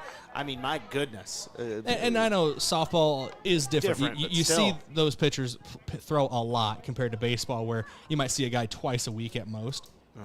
But she is an exceptional thrower. Here's the 3-2 home. Runner takes off for second in a full count with 2 outs, and it's high for a ball. So Royer is going to go to first. Given a free pass, puts 2 runners on with 2 down. And this is what we talked about, right? Trying to make something out of nothing here. You had nobody on, 2 outs. You work back-to-back walks. All of a sudden, Reichen, not nervous, but working with a little bit of trouble here, and he's going to get a mound visit from Coach Drew Lawrence. Mound visit here, and during this break in the action, I want to thank a couple of our sportscaster partners, including Kaiser Heating and Cooling. When it comes to heating and cooling, be the wiser, go with Kaiser. That's Kaiser Heating and Cooling of Yankton. They're located at 808 West 23rd Street. Also, thank you to Explorers Credit Union. Wherever you want your financial journey to take you, Explorers Credit Union is here to help with a vision of financial empowerment for everyone. Discover the difference at explorerscu.com. Quick conversation on the mound, Josh, and it was just a one-on-one conversation. Infield, stay where you are. This is just between Coach Lawrence and Beck Reichen, trying to settle the nerves. And throughout my time calling Yankton Bucks baseball, usually the pitchers settle right back down after a conversation with their head coach. Yeah, he really is Miyagi out there on the mound, able to control his guys. I don't know if he's saying wax on, wax off quite like that, but he knows the right words to say, the right buttons to push, the right time, and hoping to settle down his pitcher right here in Beck Reichen. This is the Miyagi-Do way. The 0-1 misses outside for a ball. 1-1 count from Reichen. I still haven't seen the new movie. I guess there was a new one that came out this summer, or last summer, I should say. It's already this summer. But, yeah, I never caught that one. It is this summer, ain't it? Well, yeah. Technically not. Summer technically starts on June 21st with the summer solstice. We've done this gimmick. Is there anything else happening that day? Nope. 1-2 count as that one's fouled off. By the way, Brayden, in this inning alone, Reichen's thrown more pitches than he did in the first 2. Threw 20 in the first 2, 22 in this inning as we count with those 2 walks that have really kind of worked up that count a bit. There's only a 6-pitch second inning as well from Reichen, as Stroud might make him throw more. Ball is going to drop in front of Tate Bestie. Throw in, cut off by Kudera. No play at the plate. It's an RBI single for Elijah Stroud. First run of the game for the Sturgis Scoopers. Yeah, and once again, just turning nothing into something there. We talked about it. 2 outs, nobody on, then you get 2 walks, then that base hit, and you're cutting into that lead. And look, it really is, when you're down 7 coming into this inning, it's 1 bat at a time, right? And that's what Sturgis is putting together here in this 3rd inning. Now 1 run, 2 hits, 1 error for Sturgis on the scoreboard. As a half-hearted cut there for strike 1. One of those maybe kind of decided to swing late right on that and just didn't get all the way around and resulted in a strike. This is Jack Jolly at the plate, the right fielder. Jolly takes the 0-1 for strike 2, so it's a quick 0-2 hole as Reichen, after giving up his first run of the game, there ain't been many runs all season given up by Beck Reichen. And there's some pitchers when sometimes it takes them giving up a run to lock in. Could that be the case here for Beck? We'll see. The 0-2 home. Fouled off. That was a protection cut there from Jolly. That one got pretty close to the handle on the bat there when he swung it around. And we've seen a couple of those from him in this at-bat, right? That first strike where he kind of got a half swing. That one, like you said, kind of a protection swing, just trying to keep this inning alive with a couple runners on. Wind picking up, Josh, and it's blowing out towards left center field. Keep an eye on that throughout this game. And swung on and missed there from Jolly. Strike 3, strands 2 runners on. 1 run does come across, though, for the Scoopers. It is a 7-1 ball game as we head to the bottom of inning number 3. Yankton back to the plate when we come back in 60 seconds. They lead by 6. Back in 1 minute here on KYNT and KYN TV. It's sandal season at Boston Shoes to Boots, and we are fully loaded on new inventory and classic favorites. From popular brands like Birkenstock, Chaco, Keen, Atrex, Dansko, Sorel, and so much more. Find the perfect fit and step into something new this season. Boston Shoes to Boots, open 6 days a week, located in the heart of downtown on Cedar Street. See you soon, shoe lovers. Yankton Thrive believes Yankton works better together. We all know that when our local businesses grow, tourism thrives, jobs expand, and investment follows, our whole community benefits. Through partnerships, shared goals, and collaboration, we're building a stronger future for Yankton together. You can learn how Yankton Thrive is connecting people, ideas, and opportunities by going online to yanktonsd.com. Yankton Thrive, because Yankton works better together.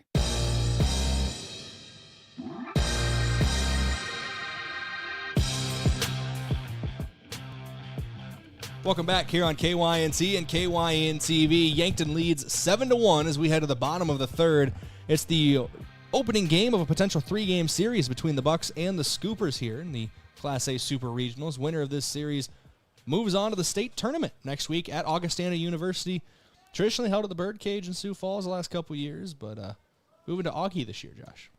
And most importantly, a feather just flew in and landed on my hand. Fair enough. That's what I got. But yeah, no, a state tournament on the way. Yankton, at least right now, looking good. Gave up a run there, but we talk about that 7-run second inning there. They're trying to get to Sioux Falls, and obviously, have to hold on here and then close things out tomorrow. But things are looking good here early for the Bucks. It's a 2-0 count here to start things off. To the leadoff man is Jackson Kudra at the plate. This is the 7, 8, 9 hitters due up this half inning for Yankton. Christian Weir on deck, Simon Kampshoff in the hole, and then I'd roll over to Beck Reichen at the top of the order. As that one misses inside. 3-0 count now to Reichen. More action over in the Sturgis bullpen as well, Josh. Keep an eye on this for the Scoopers.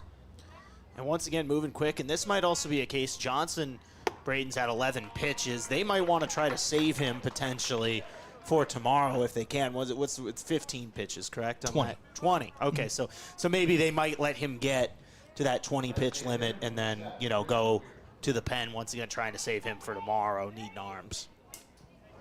See if I can get that Scooper in the bullpen for you. That was warming up. Gotta pull up the roster sheet every time I need to check a number. So much fun. As that's strike 1 in there to Christian Weir from Tate Johnson on the mound. Nice piece of hitting from him last time up. Brayden had that 2-run RBI single. Looking to continue here as he takes strike, make it 0-2.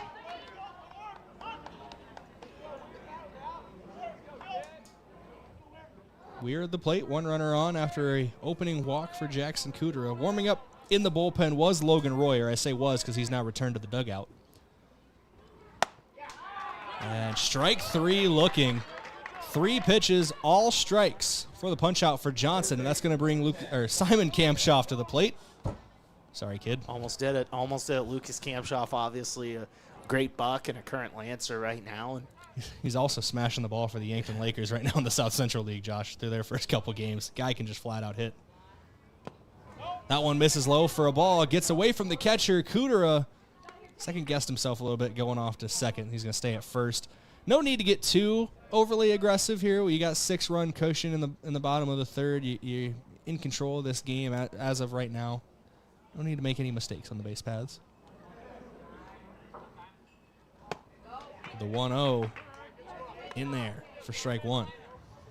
Yankton taking a lot of strikes here in these first couple at bats. I know the 4-pitch walk from Kudera, but between Weir and now Kampshoff takes a pitch look in there. Just didn't like it, but still in the zone. That one misses low for a ball. 2-1 count now. Kampshoff is able to avoid the double play ball. We'll see Beck Reichen come to the plate. He's in the on-deck circle. You got to assume that's what the Scoopers want, those. A slow roller in the infielder. Oh, don't want it to be too slow to turn the double play, but you get what I'm saying. Yeah, absolutely. It's 3-1 count to him now, though. Just got blinded by the logo on Kampshoff's right glove. It's like reflective silver. Here's the 3-1 in there for strike 2. I'm sorry to get off topic again. Oh, absolutely. Logos on equipment so far have been a big topic of conversation in this game. That's what I'm learning. The sun hit it perfectly and it was right into my left retina. And Kampshoff saw that pitch well and drives it into left field for a base knock. He's on first. Kudera on second. Beck Reichen stepping back into the batter's box here shortly. And a good piece of hitting there from Simon Kampshoff, well beyond his years. Slaps one into left there with a full count. That's big-time hitting right there. And now Beck Reichen looking to make Sturgis pay. Bottom of inning number 3. Yankton leads 7-1. 6 hits now as a team for the Bucks. They've drawn a couple walks as well. Kudera leads off a second.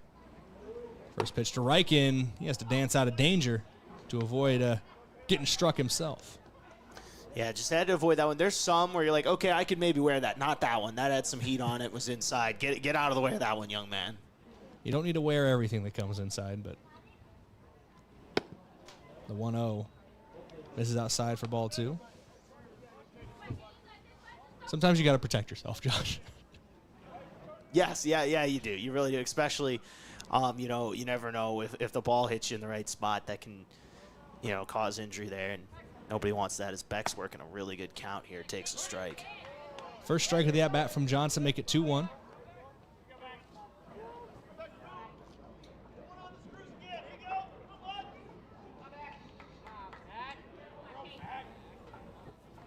Johnson taking his time here. Now the 2-1 home. In there for a strike, and Johnson threw everything into that pitch. Yeah, he's an aggressive thrower, and there's some guys who you can tell where, like, they have to put a little more into it, and I don't mean that in a bad way, where, like, you can just tell when a pitcher puts it all into a pitch, and that was one of those, like you said. Here's the 2-2. Swung on and missed, strike 3. Reichen is retired to bring up Sam Goki. Yeah, big-time strikeout there for Tate Johnson, right? Needed that one and got it. Now trying to get out of this inning, but there's a guy coming to the plate that you don't want to mess with, obviously, and Sam Goki walked in the first and then got that hit in the second. 2 runs came around to score on that, and he's looking to maybe bring in another run here with a base hit. That one misses the zone low for ball 1. We've talked about it all year long, but the defending Class A high school player of the year is Sam Goki, and got a real good shot at being in line for that, for at least a shot at that award again, Josh. They'll announce that during the state tournament, I know, but 2-0 count now to him as he takes that one for a ball. Yeah, and working a good count early. Now if you're Johnson, you got to be careful. If you throw something he likes, obviously he's going to want to put that in play, and just got to be careful here if you're Johnson. And that one gets away from him past the catcher. Runners advance and throw goes into left field past Royer. Runner's going to come home from second base. A couple mistakes on the play, score another run for the Bucks. They now lead 8-1. And we're going to get a mound visit here on KYNT and KYN TV. I think they're going to make a change. We're just going to talk things over. They are taking the ball here, Brayden, but... Oh, I was wrong. They are going to make a change on the mound. And while they have this pitching change, we're going to go to break, let the new pitcher warm up, and we'll get you his information when we come back. Yankton leads 8-1 over Sturgis here on KYNT and KYN TV. We're back in 90 seconds with the new pitcher. Car troubles never happen at a convenient time. Whether you find yourself with a flat tire, dead battery, breakdown, or in an accident, call Gary's Towing. They've been helping drivers in the Yankton area for over 50 years with light, medium, and heavy towing. Family-owned and operated Gary's Towing is the name you can count on, day or night. Call Gary, Mike, or Mason at 605-665-4351. Gary's Towing, where experience means reliability. Water isn't supposed to be in floors or in ceilings. But leaks and accidents happen. If that happens, you should call FloorTech Cleaning and Restoration. They clean it up and restore your home. From burst pipes to unexpected leaks, FloorTech Cleaning and Restoration responds fast. 24/7 proudly serving Yankton, Mitchell, Norfolk, Sioux Falls, and beyond. If your home or floor is wet, call FloorTech.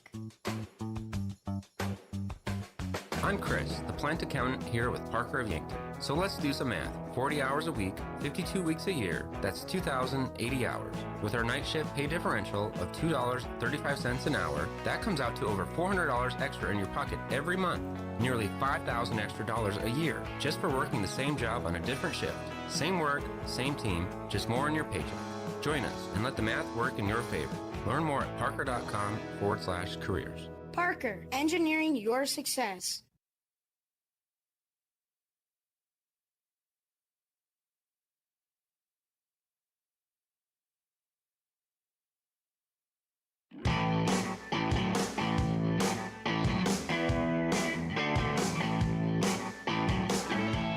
Welcome back here on KYNT and KYN TV. And Josh, it's the shortstop coming into pitch. Brody Royer will take the mound. We're talking a little earlier on, it was Logan Royer who was warming up in the bullpen, but they don't go to him here for the Scoopers. This is now the third pitcher of the game. 2 down, 1 runner on second base, and 1 run had just come across on a wild pitch. Yeah, and a tough break there, obviously. Yankton taking advantage, as they do. Just making plays happen right there, and another one there off a wild throw down to third. Off the wild pitch leads to a run for Yankton here. And now working a tough spot for Royer, a 3-0 count, and he's going to walk Sam Goki here. And that might have been the longest wait between pitches for Sam Goki ever. Obviously the pitching change in a 3-0 count, but Goki walks, and that's going to bring Easton Fieser to the plate. And Josh, an update from Lincoln. I don't like the way you said that. A solo home run for Autumn Iverson has put the Coyotes up 1.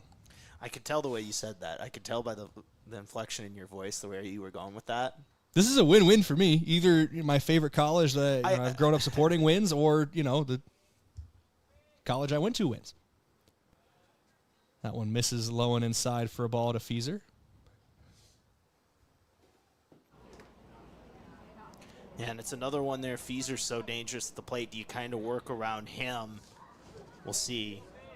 I will say, though, if Nebraska gets upset in this game, Iowa fans on Twitter will be insufferable. As Fieser rips that one into right field, might score another run. Diving stop in right to keep it from rolling to the fence. 1 run will score. It's an RBI double for Easton Fieser. Yankton now on top, 9-1. Yeah, nice piece of hitting there. Just able to put it in play once again, slaps it out to right field, and add another run here for the Bucks. Some timely 2-out hitting there from Yankton's first baseman. Still at the bottom of the 3rd inning here on KYNT and KYN TV. Game 1 of a potential 3-game series, but take game 1, you're really in control heading into tomorrow. First pitch misses for a ball to Gavin Johnson. Here's the 1-0 home from Royer. Into left field. A yard trimmer Finds its way into the glove of the left fielder. Feeser starts to go home. He's caught out in between the third base bag and home plate, and he is out at third. Took too big of a turn at third, did Easton Feeser. And I wonder if that was just a miscommunication with the third base coach, Drew Lawrence, or what. But still, 1 run does come across on that play. Should make it another run for the Yankton Bucks. Should be 10-1 here once they get that updated on KYNT and KYN TV. But we're going to go to break. Sturgis at the plate when we come back. The Bucks up 9, back in 1 minute from Riverside Field.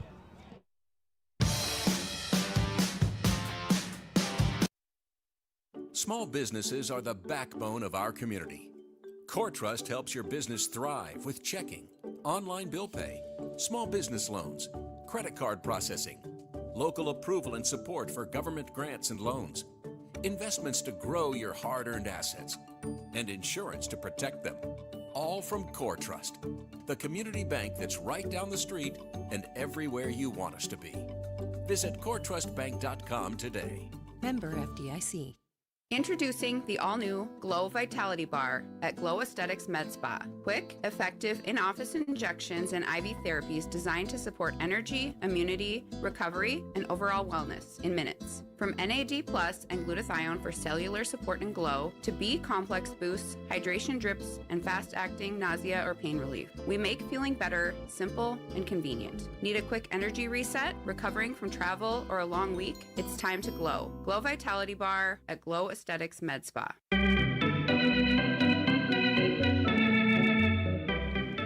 Welcome back here on KYNT and KYN TV. Top of inning number 4, Beck Reichen back on the mound with a 9-run lead.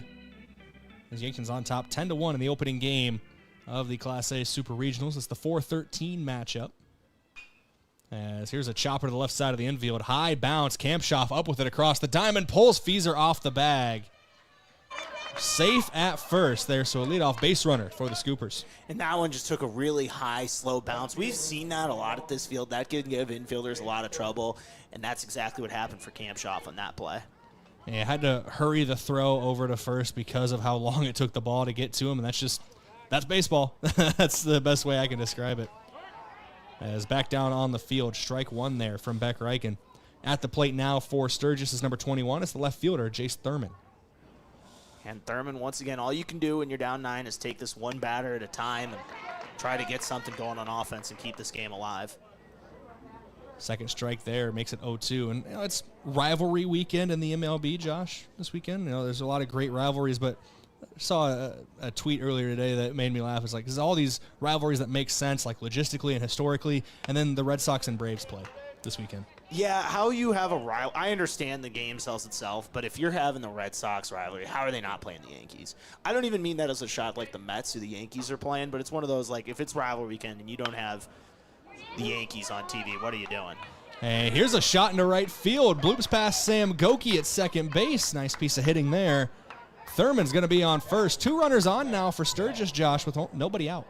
Yeah, and Reichen getting himself into a little bit of trouble. 2 singles that were both softly hit, but still singles nonetheless. They count in the score sheet all the same. And Sturgis here trying to get in business with 2 on and nobody out. The other one, the tweet lists like 2 rivalries that don't make sense. Obviously, Red Sox, Braves. And the other one is Rockies, Diamondbacks. I'm like, buddy, look at a map. Colorado and Arizona are like share a border. This one into right field. No, saved by Sam Goki. Over to first in time for the out. What a play for Sam Goki. How about that diving effort? That looks like if that gets past Brayden, a run's probably scoring, and there's still a real chance of that here for Sturgis, but a heck of a play at second base. And I think, Brayden, we've got an early leader for defensive player of the game for Yankton. Sam Goki's been really solid over at first base tonight. Second base, excuse me. I got to wear egg on my face, Josh. Hit the wrong button. Didn't have the camera, the right camera selected. Could not see it if you were watching on KYN TV. I am sorry, Sam Goki. That was a great play. Diving effort to his left, gets a grounder there and just throws it over in time. I mean, a heck of a play. And now Reichen trying to work his way out of it. It's my one mistake for the year is this one sent into center field. Another run's going to score for Sturgis. Their second of the game. Runners at the corners there. That RBI single for Tate Johnson. Yeah, and Reichen kind of getting pieced up a little bit here these last couple innings here, having some struggles, giving up some hits, and trying to work his way through it. Luckily for him, and fortunately, he's working with a pretty big lead here, so he can relax a little bit. But yeah, giving up some hits here, and Sturgis' lineup starting to wake up. 3 hits here in the top of the third have been secured by the Scoopers. Had 2 as a team coming into this half inning. First pitch from Riken, trying to settle back in, finds the zone for strike 1. This is Jaron Andreski at the plate.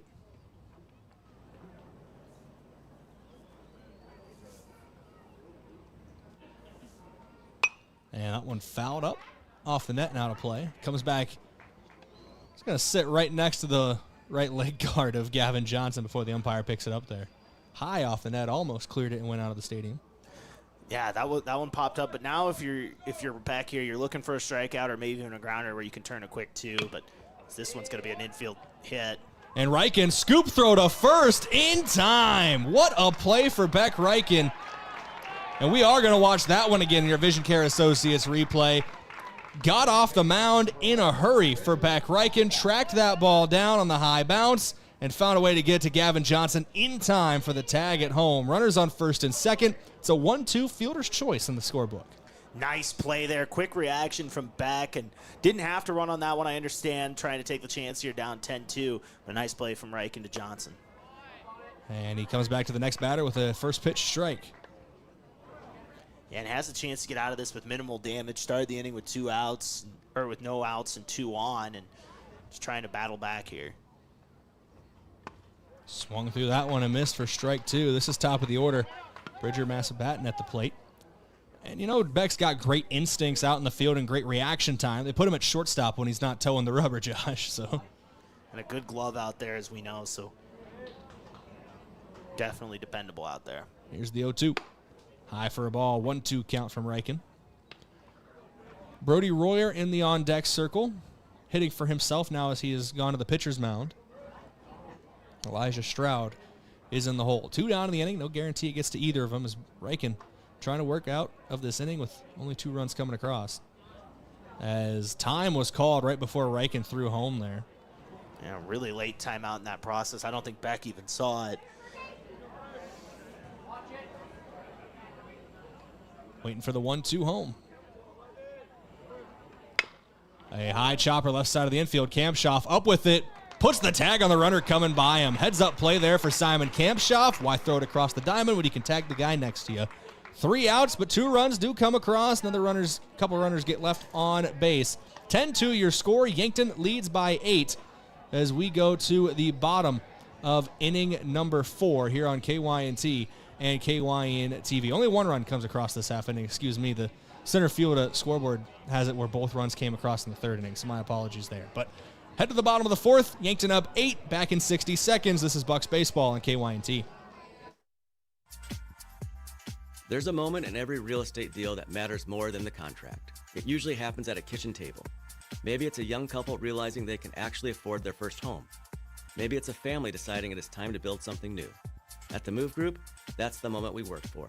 Not the commission, not the closing. The moment a person looks up and says, "We can do this." That's the Move Group. So move with Mason and the Move Group. Move with Mason. Loading the kids in the car, brokering peace in the back seat, mastering the snack handoff without even looking. Why are simple things sometimes so complicated? Thankfully, with auto owners, insurance doesn't have to be one of them. We work with independent agents who keep insurance simple, so you can worry about more important things, like figuring out what's growing in that cup holder. That's simple human sense. Don't gamble. Insure with MT and RC Smith Insurance in Yankton, your independent agent for home, business, auto, life, and bonds. Visit mtrcsmithinsurance.com.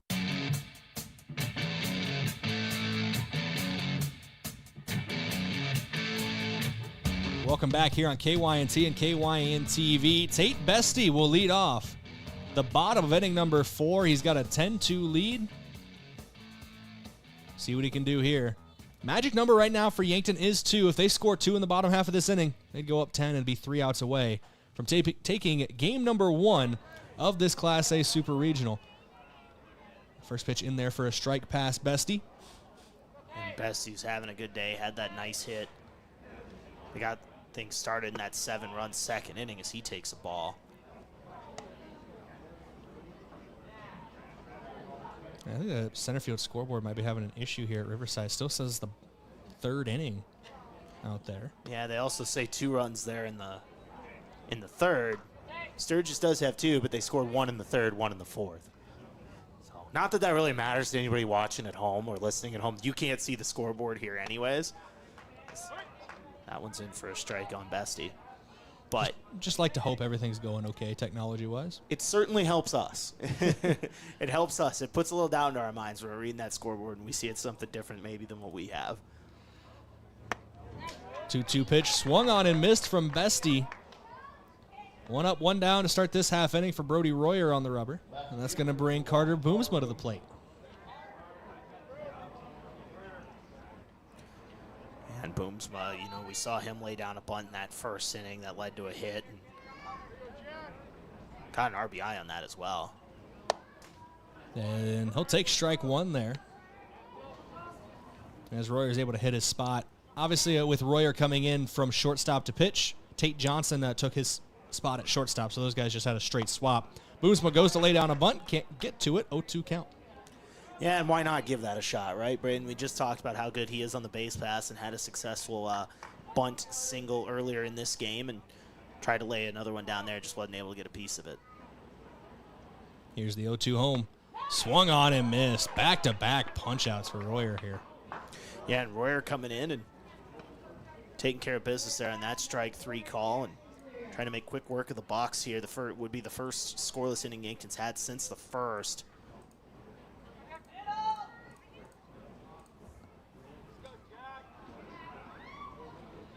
First pitch of the at-bat to Jackson Kudera. Misses the spot on that one, 1-0 count. And I know you just said it, Josh, but Yankton scores in the first inning, but since then, 10 total runs in the last 2 half frames, 7 in the second, 3 in the third. Now we're here in the bottom of the fourth. It's a 1-1 count to Kudera after he takes strike 1. Yeah, and that one just catching the corner of the plate there to even up the count. Here's the 1-1 home. Kudera chops it foul over the head of his third base coach, Drew Lawrence.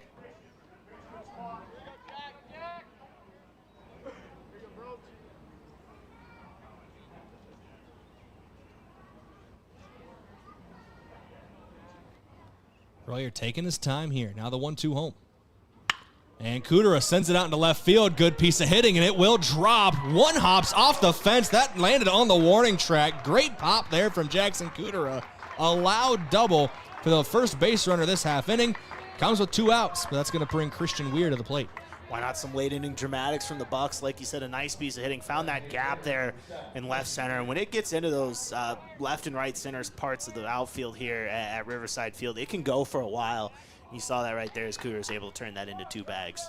Kudera got a little more under that one. It might have been gone. The wind is pushing right where he hit it right now. And if it got up in that jet stream, could have carried it over the fence. But great piece of hitting from Kudera.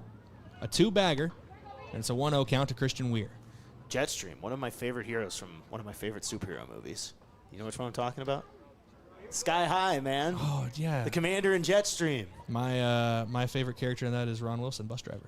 Ron Wilson, bus driver. Played by, I always know him as Farva from Super Troopers.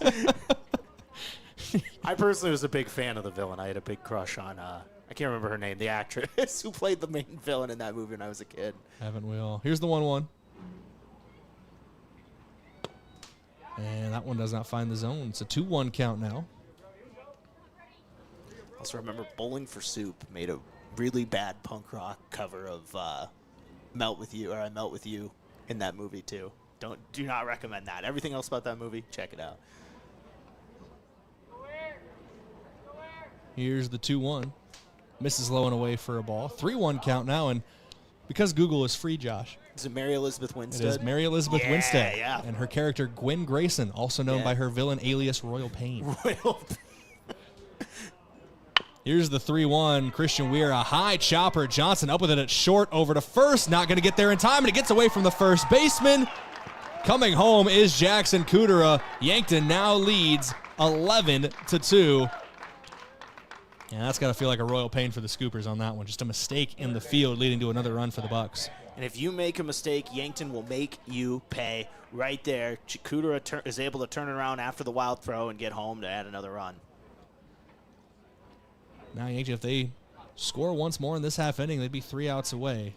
You know that's on the mind of the Bucks.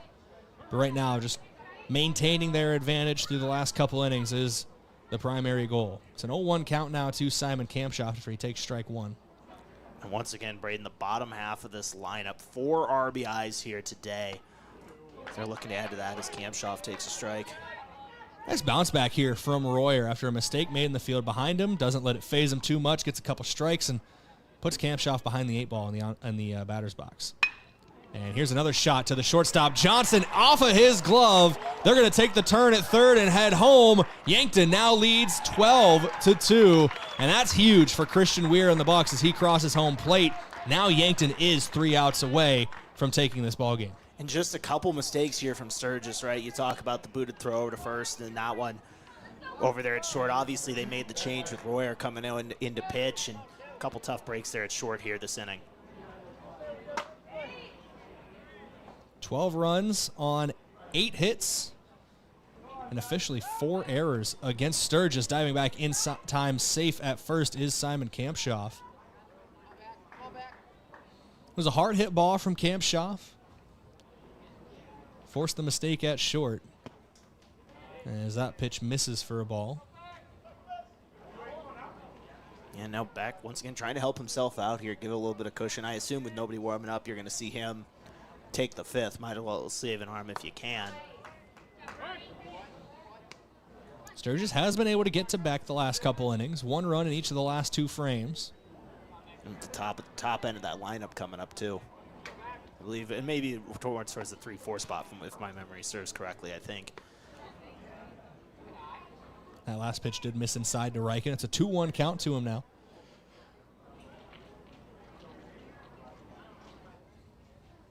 Royer taking his time. Now fires home. Riken, chopper left side of the infield. In the glove of the third baseman. Across the diamond. Out of the glove of the first baseman. Riken is going to be safe at first, and Kampshoff takes off for third. That one, Josh, just a scoop at first that could not be brought in, and we're going to get a mound visit here. Just can't get out of this inning right now. If you're Sturgis, you're thinking, what do we got to do here? Just a couple back-to-back mistakes here, and this inning continues. 12-2 your scores. Looks like we're going to get a new pitcher on the mound, Brody Royer, as the ball taken from him. And just mistakes in the field have really cost the Scoopers today. We're going to go to break while they let the new pitcher warm up. We're coming back in 90 seconds. This is Yankton Bucks Baseball on KYNT. Back in 90. At Vision Care Associates, we're always improving our technology for the health of your eyes. With Optomap dilation-free exams, you get a comprehensive view of your retina without the need for dilation eye drops. It's quick, easy, and best of all, it keeps your day interruption-free. Optomap captures a detailed image of your eye, helping to detect any problems. No blurriness, no discomfort, just clear, precise results. Book your Optomap exam now. Vision Care Associates, where the health of your eyes comes first.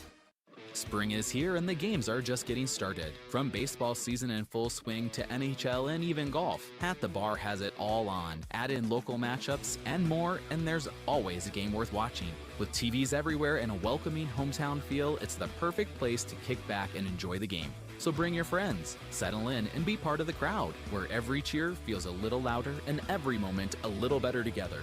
You can watch the game anywhere, but the real fans gather at the Bar in downtown Yankton.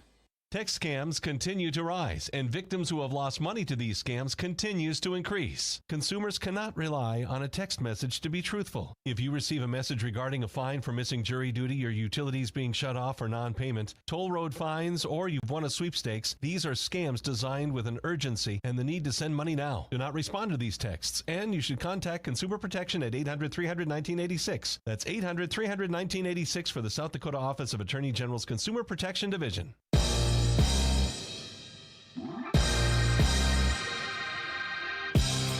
Welcome back here on KYNT and KYNTV. Royer leaves the mound. Royer steps onto the mound. It's Brody for Logan in the switch here for the Sturgis Scoopers. Logan Royer wearing number 22 coming out of the bullpen here. Like you said, Royer to Royer here trying to get out of this inning. And just a nightmare inning, right, Brayden? I mean, 3 errors in this inning alone. Just rough plays. Couple back-to-back there at short. And then the kind of the not able to scoop it over there at first there as well on the grounder from Beck, and led to a couple runs this inning. Should have really gotten out here with a clean 1-2-3. I take it back. That's a lie because Kudera had that hit as well.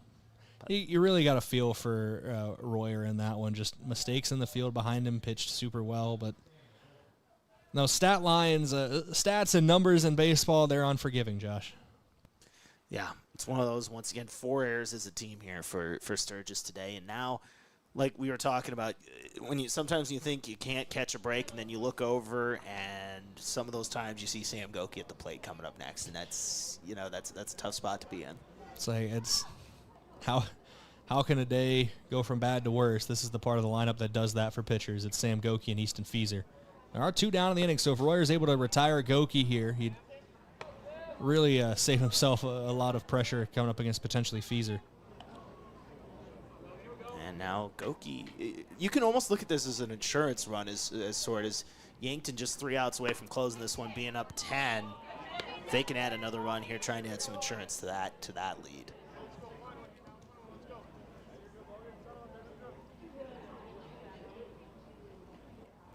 Yankton's got 12 runs on 10 hits, no errors right now for the Bucks, as it's a 4-pitch walk to Sam Goki. Royer working quickly on the mound, but wasn't able to find his spot, and that's now bases loaded for Easton Fieser.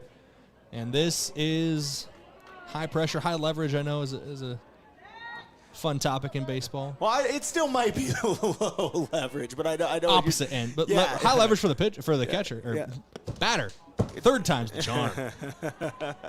Yeah, no, it's one of those, and if you're Royer, you're kind of struggling out there. It's a tough spot to come in, 2 outs, but you have runners on the corners here, and now all of a sudden you're just trying to throw strikes to 2 of the best hitters in the state, and that can be hard to do as he's thrown 6 straight balls to start this inning, or start his appearance.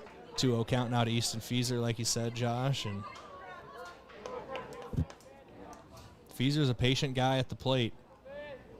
Royer's got to get in the zone on one of these, and he forces a swing out of Fieser there, fouled off. Yeah, once again, Fieser, we talked about, he had a nice hit last time up, added another run there, and looking to add 2. That leads the team in RBIs, had 23 coming into today, and is able to get another one, or hoping to get another one here.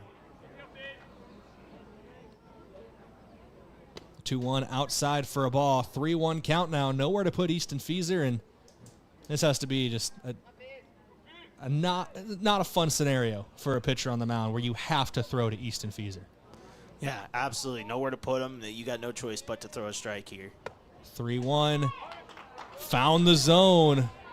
Well-placed pitch there from Royer. Fieser didn't like it. Full count now. This is the payoff pitch, Josh. Bases loaded, nowhere to put him. Full count, 2 down. Runners in motion, and Fieser will take ball 4. Another run scores for Yankton. They now lead 13-2. That is, I believe that's Cam Schaff coming across home plate, and that'll bring Gavin Johnson up to the batter's box. We had a nice piece of hitting as well his last time up in the bottom of the bottom of the 3rd there. Had an RBI single past third base for a run there, and really, like I said, a nice piece of hitting for him. 13-2 your score. Yankton leads by 11 here on KYNT and KYN-TV. As that pitch low and away for a ball. Sundstrom able to glove it, though. No runs coming home.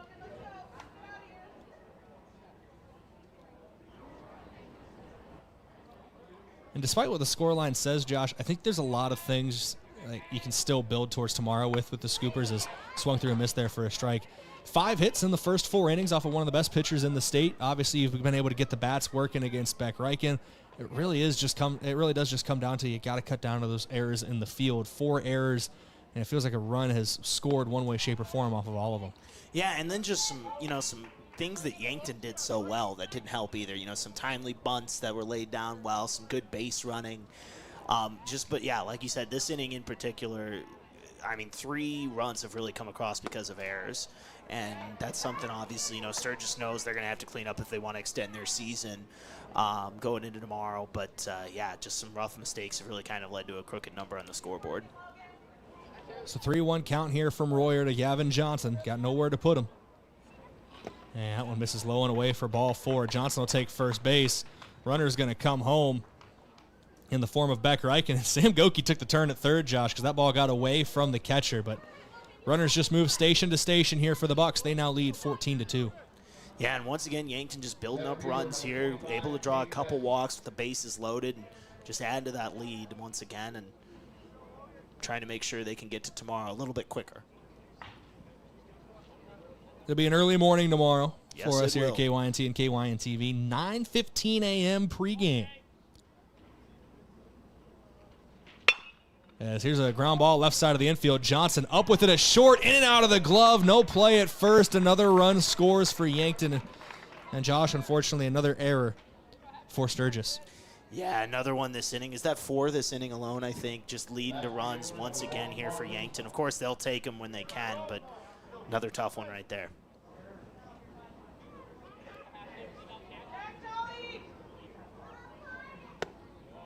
Carter Boomsma steps up to the plate now as he takes ball 1. 15-2, Yankton leads.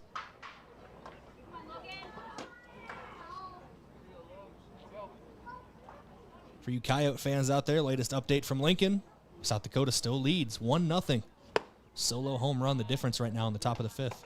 Yeah, trying for a major upset there on one of the 1 seeds. That'd be incredible. The turnaround they've had this season to get hot in that tournament, in the Summit League tournament, and then potentially knock off a 1 seed like that. That'd be huge. That one misses inside for ball 3. It's a 3-0 count here. And Boomsma staying patient at the plate. Could potentially bring in another run with a walk. There's Will Sager leading off a second, by the way. Didn't mention earlier when he came into courtesy run.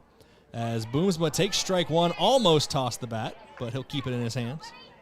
Like you said a couple games ago, umpires love that, don't they? It's one of those when, and I think that one was a strike, caught the top of the zone potentially there, but Boomsma obviously thought otherwise. And most umpires are understanding when you're just getting out and going. As Boomsma pops this one up, playable behind the plate and just out of reach for Sundstrom.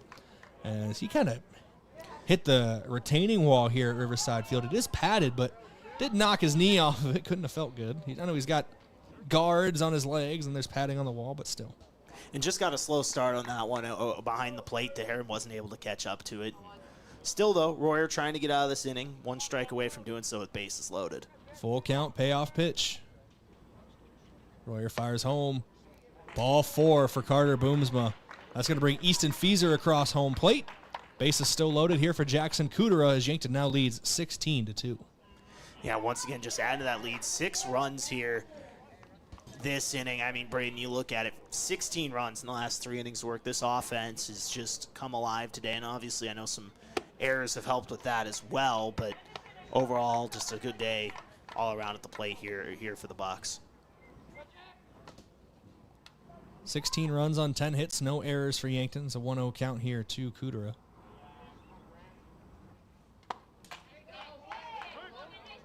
Strike 1 there for Royer. It's a 1-1 count now to Yankton's shortstop today with Beckreich and getting to start on the mound. Yeah, but, it's one of those, like you said, he can move all around the diamond here, and especially in that middle infield, and does a really good job out there. And pretty good job with the bat, too. I know we've talked about this already on a broadcast earlier this season, Josh, but regardless of sport, you can just look at Jackson Kudera and go, the future's bright for that kid. And, we talk about his bat. I mean, that double earlier this inning that one kind of hits a soft infield bounce. It's playable in the infield. Royer up with it over to first in time. Inning is over, but damage done here as Yankton leads 16-2. They are 3 outs away from taking game number 1 here in the Class A Super Regionals. See if it's Beck Reichen on the mound or someone else when we come back in 60 seconds. The Bucks lead 16-2 here on KYNT. KYNTV back in 1 minute. A local business owner came into the UPS store with a large shipment of products for his online store. While they packed everything securely, he asked if they could also handle the international shipping. The answer? Of course they can. For over 9 years, the UPS store in Yankton has been helping business owners with both their printing and shipping needs. Whether you're sending a package across town or across the globe, they've got you covered. So stop by the UPS store in Yankton and ask about them about their shipping services or current print specials. Is it the competition that keeps bringing you back? The long-standing rivalries? Or is it seeing friends again and cheering on your favorite team? At First Dakota, we're here for it all. We appreciate the fans, the players, the coaches and officials, the concessions crew. The shared community experience is part of what makes life here great, and we're here for it. See you at the game. First Dakota National Bank, member FDIC.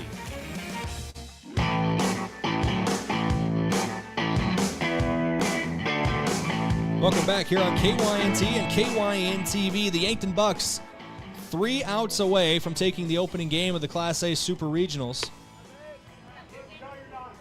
Had to throw the super on it because it's the soup. It sounds awesome. You had to throw super on it because there's nothing really regional about Yankton and Sturgis. Unless the region is the entire state, but I digress. It's a 1-1 count here to Logan Royer.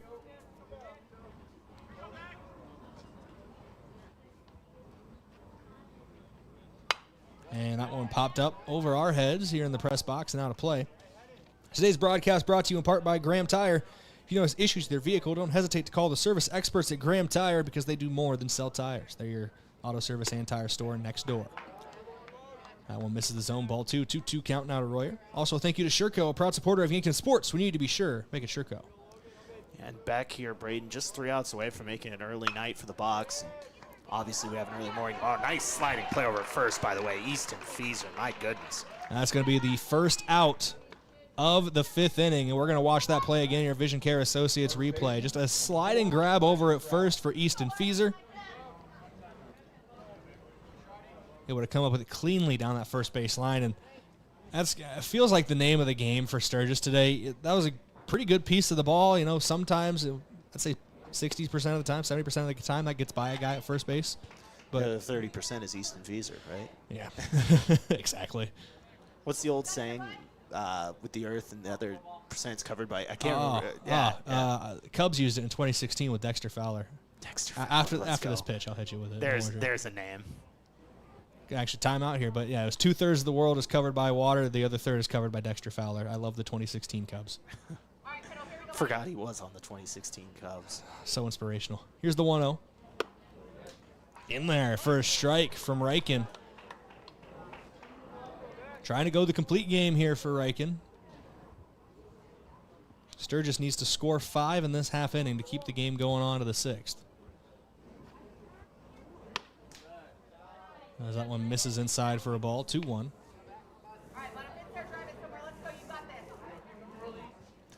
Yankton once again tomorrow. No idea on who's pitching yet. Maybe we can see if Brayden can get something out of Drew Lawrence in the postgame. See if he'll give you a hint on.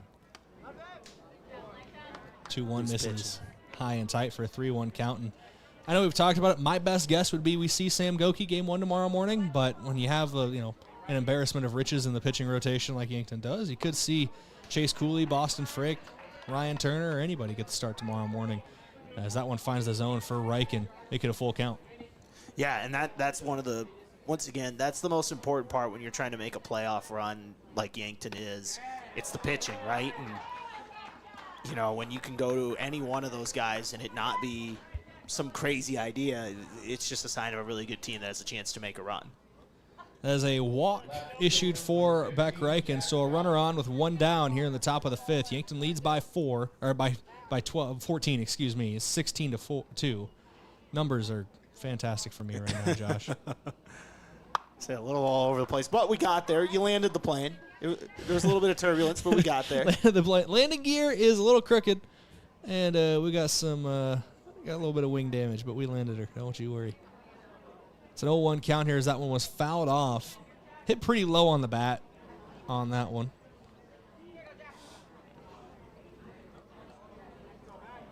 Every time I check the South Dakota softball score, I'm half expecting Nebraska to come alive the way that we've seen them do all season long, Josh. And it's got to be getting deeper into this game at this point, too. Bottom 5th in Lincoln's. South Dakota still leads 1-0. So still a lot of ball to be played there, but it's getting to the point where, like, hey, Huskers, it's getting a little uncomfortable. Strike 3 there looking. And now Reichen 1 out away from taking game number 1 here in the Super Regionals. One last thing about the South Dakota-Nebraska softball matchup. It would be a Cornhusker thing to do to let us down. I can't do this. Well, it hurts too much. I don't know. Postseason Nebraska, it's scary. Postseason Nebraska. Nebraska. Well, honestly, and the thing is, I think the narrative just kind of comes from the football team because, like, every other program there is really, really good. Here's a drive out to left center field. It's going to drop for a base hit. Sturgis is going to put a runner on second and third here as that throw comes in off the wall. You're going to hold the lead runner at third. A 2-out double for the Scoopers. It's going to bring another man to the plate. This is the left fielder, Jace Thurman. Yeah, and obviously a lot of work to do here with 2 outs, trying to extend this game. Need 5 runs, but, that'll help. You have 2 runners in scoring position here. Now we'll see if Thurman can extend this game just a little bit longer.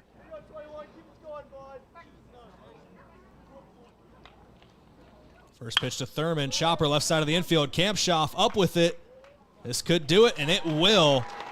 Out at first. A 5-3 putout ends game number 1 of the Class A Super Regionals in the 4-13 matchup. Yankton defeats Sturgis 16-2 here at Riverside Field. 7 in the bottom of the second, 3 in the bottom of the third, and then 6 coming across in the bottom of the fourth. Yankton's offense really got it going after a slow first inning. Yeah, absolutely woke up, and that's what Yankton needed to do. Come out tonight, take care of business. Now tomorrow you just need to take one of those 2 potential games, and we'll see if Yankton can do so. But a nice game tonight. The bats came alive. Beck Reichen pitched a good game. You didn't have to throw anyone else out there tonight, and just took care of business as they were supposed to, and walked out of here tonight with a victory.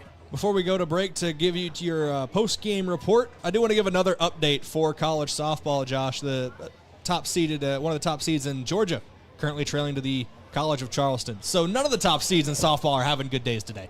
It's just how it's going. The only top seed that can do anything, the Yankton Bucks. That's what we learned here today.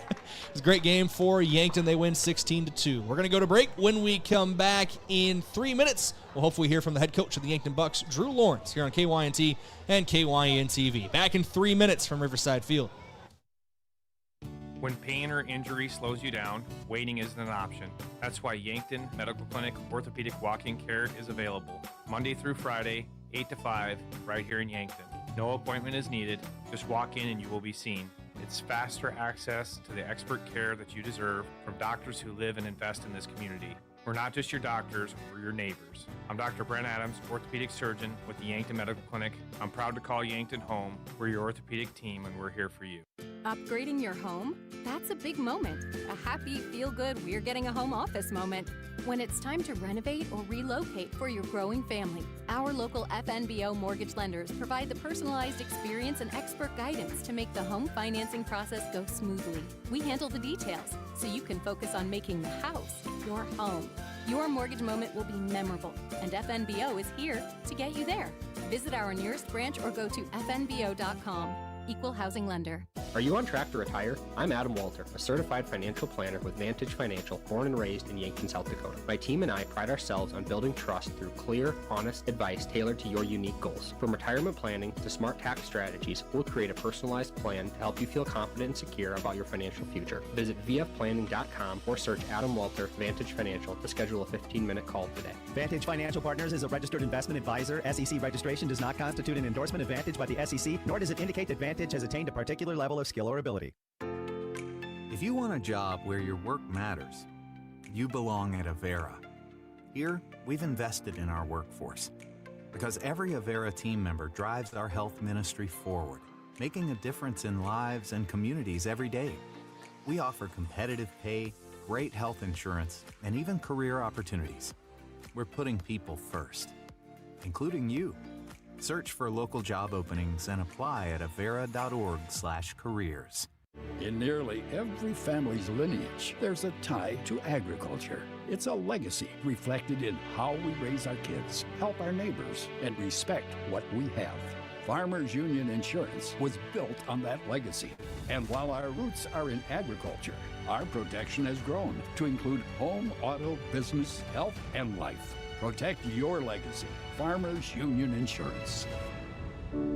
If you've been suffering from chronic pain or a recent injury, check us out, Lane, Reed, and Cole Sawatsky at SWAT Chiropractic and Rehab. We offer a wide variety of treatments and techniques, including dry needling, cupping, chiropractic adjustments, and sports rehabilitation. Our mission is to ensure an individualized and efficient treatment plan to get you back on your feet. From ankle sprains and sports injuries to neck pain and headaches, we've got your back. Give us a call or book an appointment on our website. SWAT Chiropractic, specialized wellness and therapy. located on Summit Street across from the high school.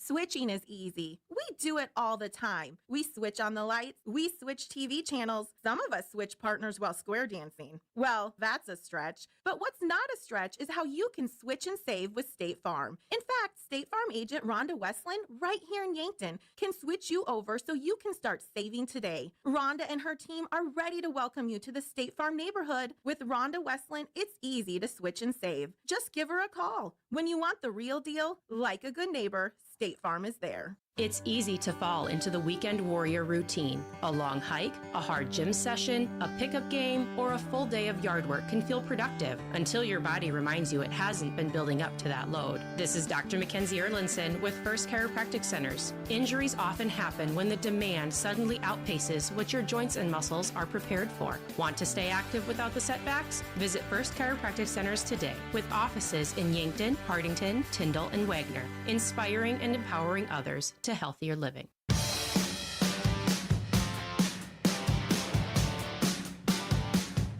Welcome back here on KYNT and KYN-TV. It's time for your post-game report, courtesy of Mason Schramm and the Move Group. Are you buying or selling? Move with Mason and the Move Group. We go to your post-game coach interview from Rhonda Westland at State Farm Insurance. Bring in head coach of the Yankton Bucks, Drew Lawrence.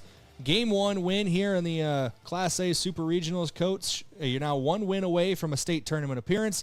He did it in pretty impressive fashion tonight, too, with a 16-2 win. Yeah, we pretty much all phases of the game were working for us. We were able to bunt well effectively for hits. That's not exactly what we were trying to do there, but, good bunts, caused chaos, and that's what we were able to do. And then we were able to hit as well. I think 10 hits are listed up there, but it's probably more. A lot of hits. Pitching was good. Defense was good. Pretty much exactly how we draw it up. And looking at top to bottom of the hits recorded on Game Changer, 8 of your 9 batters all got a hit today. And the only guy who didn't get a hit still was able to get on base and score a run. So everybody getting involved on the offense. Jackson Kudera and Christian Weir combined from your 7 and 8 hitters, a combined 4 for 6 with 5 runs scored and 3 runs driven in. So once again, it feels like we're talking top to bottom. Your order, just different guys getting to it every night. Yeah, it took a while for that.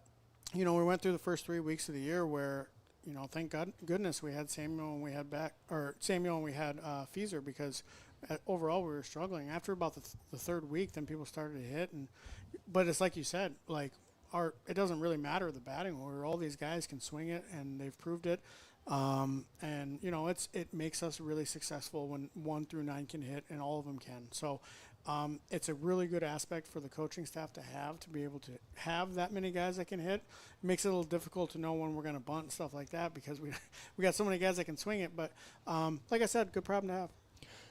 Active on the base paths again today, had 4 steals as a team, and just great base running when mistakes were made out in the field from you guys as well. Sam Goki gets 2 steals today, and must have heard us talking in the pregame about how it's like the only category he doesn't lead the team in. Thought he'd try to get involved in that as well, but very active as always for you guys. Yeah, we try to not have Samuel steal as much on purpose for a couple of reasons, but one of them is, he always has a little bit of a quad thing that is always there, but the other thing is he gets on base a lot, and when he's on base, Fieser's up, and there's a big hole over there. So that's not because he can't steal bases. That's just kind of the choosing that the coaching staff has decided. Of course, what can't he do, I guess, at the end of the day? There's a reason he's a Class A player of the state last year, and I don't get a vote, but if I did, I know where my vote's going for how he's been playing this year. Beck Reichen, one final player to talk about before looking ahead to tomorrow, Coach. 5 innings pitched for him. Did end up giving up 6 hits, but a very effective day for him. 2 runs, 4 strikeouts, and threw 78 pitches on the day. Yeah, the line's not really going to say how good he was on that. We have an umpire that we've had before that we like a lot, and we like him because he's tight. He has a tight zone, and we knew that. Beck threw some balls that he thought were strikes, and maybe we thought were strikes, but it ends up benefiting us in the long run. So his game was really good today, not really indicative of giving up that many hits. We needed him, and he was big for us. Taking game 1 today means you only need 1 out of 2 tomorrow. 10 a.m. for game number 1 for you guys. Do you have a game plan set on who we're going to see on the mound to start things off tomorrow? Yeah, it was always going to be Samuel. If you happen to lose game 1 and you have Samuel, you feel really good that you're going to get to game 3. If you win game 1 and you have Samuel, you're hoping that it's over in 2. So we're going to go with Samuel, and then we'll just see how it goes from there. Should be fun tomorrow morning. 10 a.m. first pitch from Riverside Field. 9:15 pregame for everybody that's watching and listening at home. Coach, congrats on a big win today. One away from a state tournament appearance again, and we'll talk to you again tomorrow. Thanks, appreciate it. It's head coach Drew Lawrence, the Yankton Bucks, here on KYNT and KYN TV. We're going to go to break, come back in a couple minutes, and wrap things up here from Riverside Field.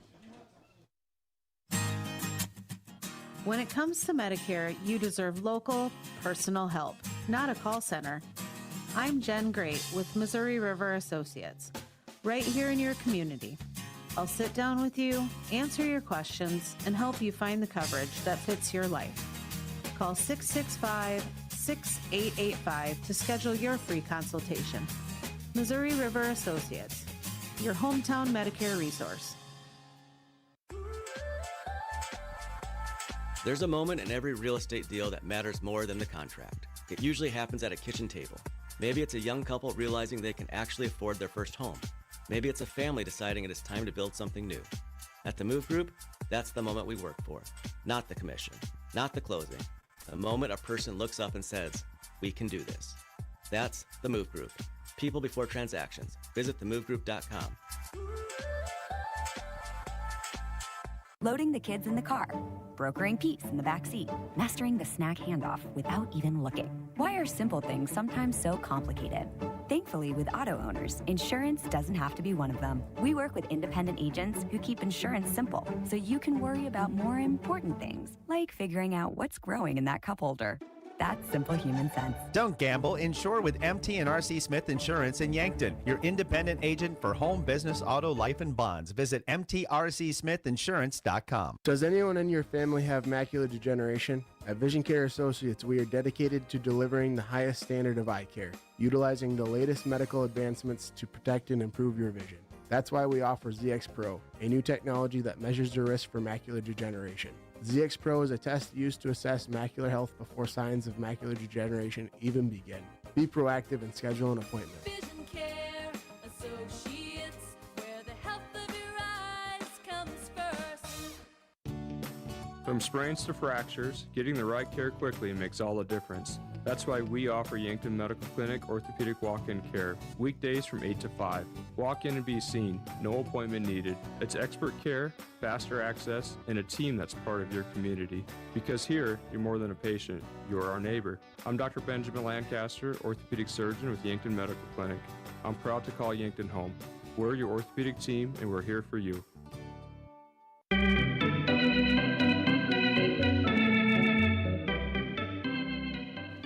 Welcome back here on your post-game report, courtesy of the Move Group. You buying or selling, move with Mason and the Move Group.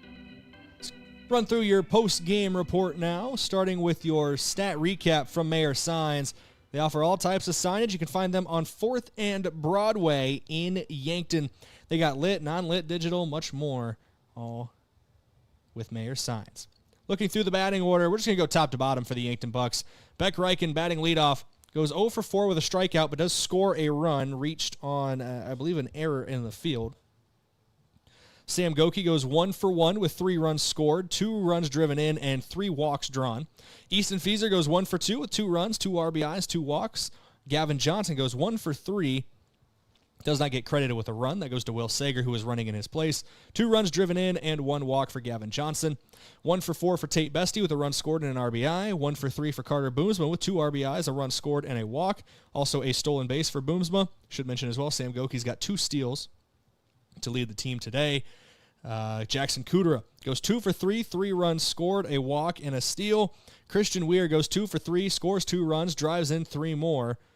And Simon Kamshoff rounds out the batting order 1 for 2 with 3 runs scored and 1 walk. Beck Reichen throws the complete game for the Bucks. 5 innings pitched, 6 hits, 2 runs, both earned, 4 strikeouts to 3 walks on 78 pitches. Looking for the Sturgis Scoopers, they had 6 hits as a team. Cermak had 2. He went 2 for 3 with a run scored. Stroud had 1. Brody Royer had 1. Thurman had 1. And Tate Johnson went 1 for 1 with an RBI. On the mound today, Cale Poole got credited with the loss. 1 1/3 innings pitched, 5 hits, 7 runs, 5 of them earned, 1 strikeout to 3 walks. Brody Royer threw an inning, gave up 4 hits, 4 runs, only 1 of them earned, and had 2 strikeouts. Logan Royer throws 1/3 inning, no hits, but gave up 2 runs on 4 walks. And Tate Johnson 1 1/3 innings pitched, 1 hit, 3 runs, all earned, 2 strikeouts, and 2 walks. Players of the game, starting for your offensive player of the game, courtesy of Hy-Vee with a helpful smile in every aisle. It's back-to-back games where we've seen Christian Weir as a DH, and he's going to get offensive player of the game again. 2 for 3, 2 runs scored, 3 RBIs, 5 total run contributions for him. The only other guy who did that on the team to match that in total was Sam Goki, which that is elite company to be a part of. But Christian Weir, a big game for him today. He's your offensive player of the game. Defensive player of the game, courtesy of Olson's Pest Technicians. I was very impressed with how Easton Feeser played over at first base. Made a couple made a big sliding stop there at one point down that first base line, and of course, just great as always covering the first base bag. Your hustler of the game, courtesy of H&H Roofing. H&H has got you covered. That's going to go to Sam Goki, team leader in stolen bases today with 2, and just in terms of total bases as well. Yeah, he only was credited with 1 total base, but getting around the base paths, 2 steals, 3 runs scored, tied for the team high with Jackson Kudera and Simon Kamshoff. He will be your hustler of the game today. Was also moving around really well out at second base. Your schedule preview, what's next for the Yankton Bucks? Tomorrow morning, 10 a.m., 9:15 a.m. pregame, KYNT and KYN-TV. Josh and I will be here tomorrow early morning. Hopefully you can join us as well here from Riverside Field. Yankton only needs to win 1 of potentially 2 games tomorrow to advance to the state tournament. We'll take one quick look around Class A for you at the postseason playoff bracket. Starting Super Regionals for the top 4 seeds, Harrisburg hosting T-Area, Brandon Valley hosting Sioux Falls, Washington in the 2-15 matchup. In the 3-14, Sioux Falls Jefferson's hosting Spearfish. And then Yankton and Sturgis in your 4-13 matchup. In the 5-8 for the Super Regionals, number 5 Rapid City Stevens is hosting number 12 Brookings. Number 6 Pierre is hosting number 11 Mitchell. Number 7 Bishop O'Gorman is hosting number 10 Sioux Falls Roosevelt. And number 8 Watertown hosting number 9 Sioux Falls Lincoln. Do not have any final scores from any of those games as of yet. But a lot of those first pitch right around the same time as ours here at Riverside Field. 16-2, your final score. Yankton defeats Sturgis in Game 1 of a potential best-of-3 series. Big thank you to our watch party location today at Ben's Brew Station, the official watch party location of all KYN TV games. 16 TVs and all the refreshments you need. If it's on KYN TV, it is on at Ben's. We'll see you tomorrow morning, 9:15 a.m. pregame. KYNT, that's 102.1 FM, AM 1450, and KYN TV on YouTube, Facebook, and streaming live on the KYN TV app and at kyntv.com. For Josh Boelter, for our studio technician, Scotty Borman, running everything perfectly for us tonight. And, of course, thank you to our sponsors and you, the listener. Without you, this broadcast is not possible. 16-2 final score. We're back tomorrow morning. Until then, stay safe. Be good people. Have a great night, everybody. We'll talk at you later.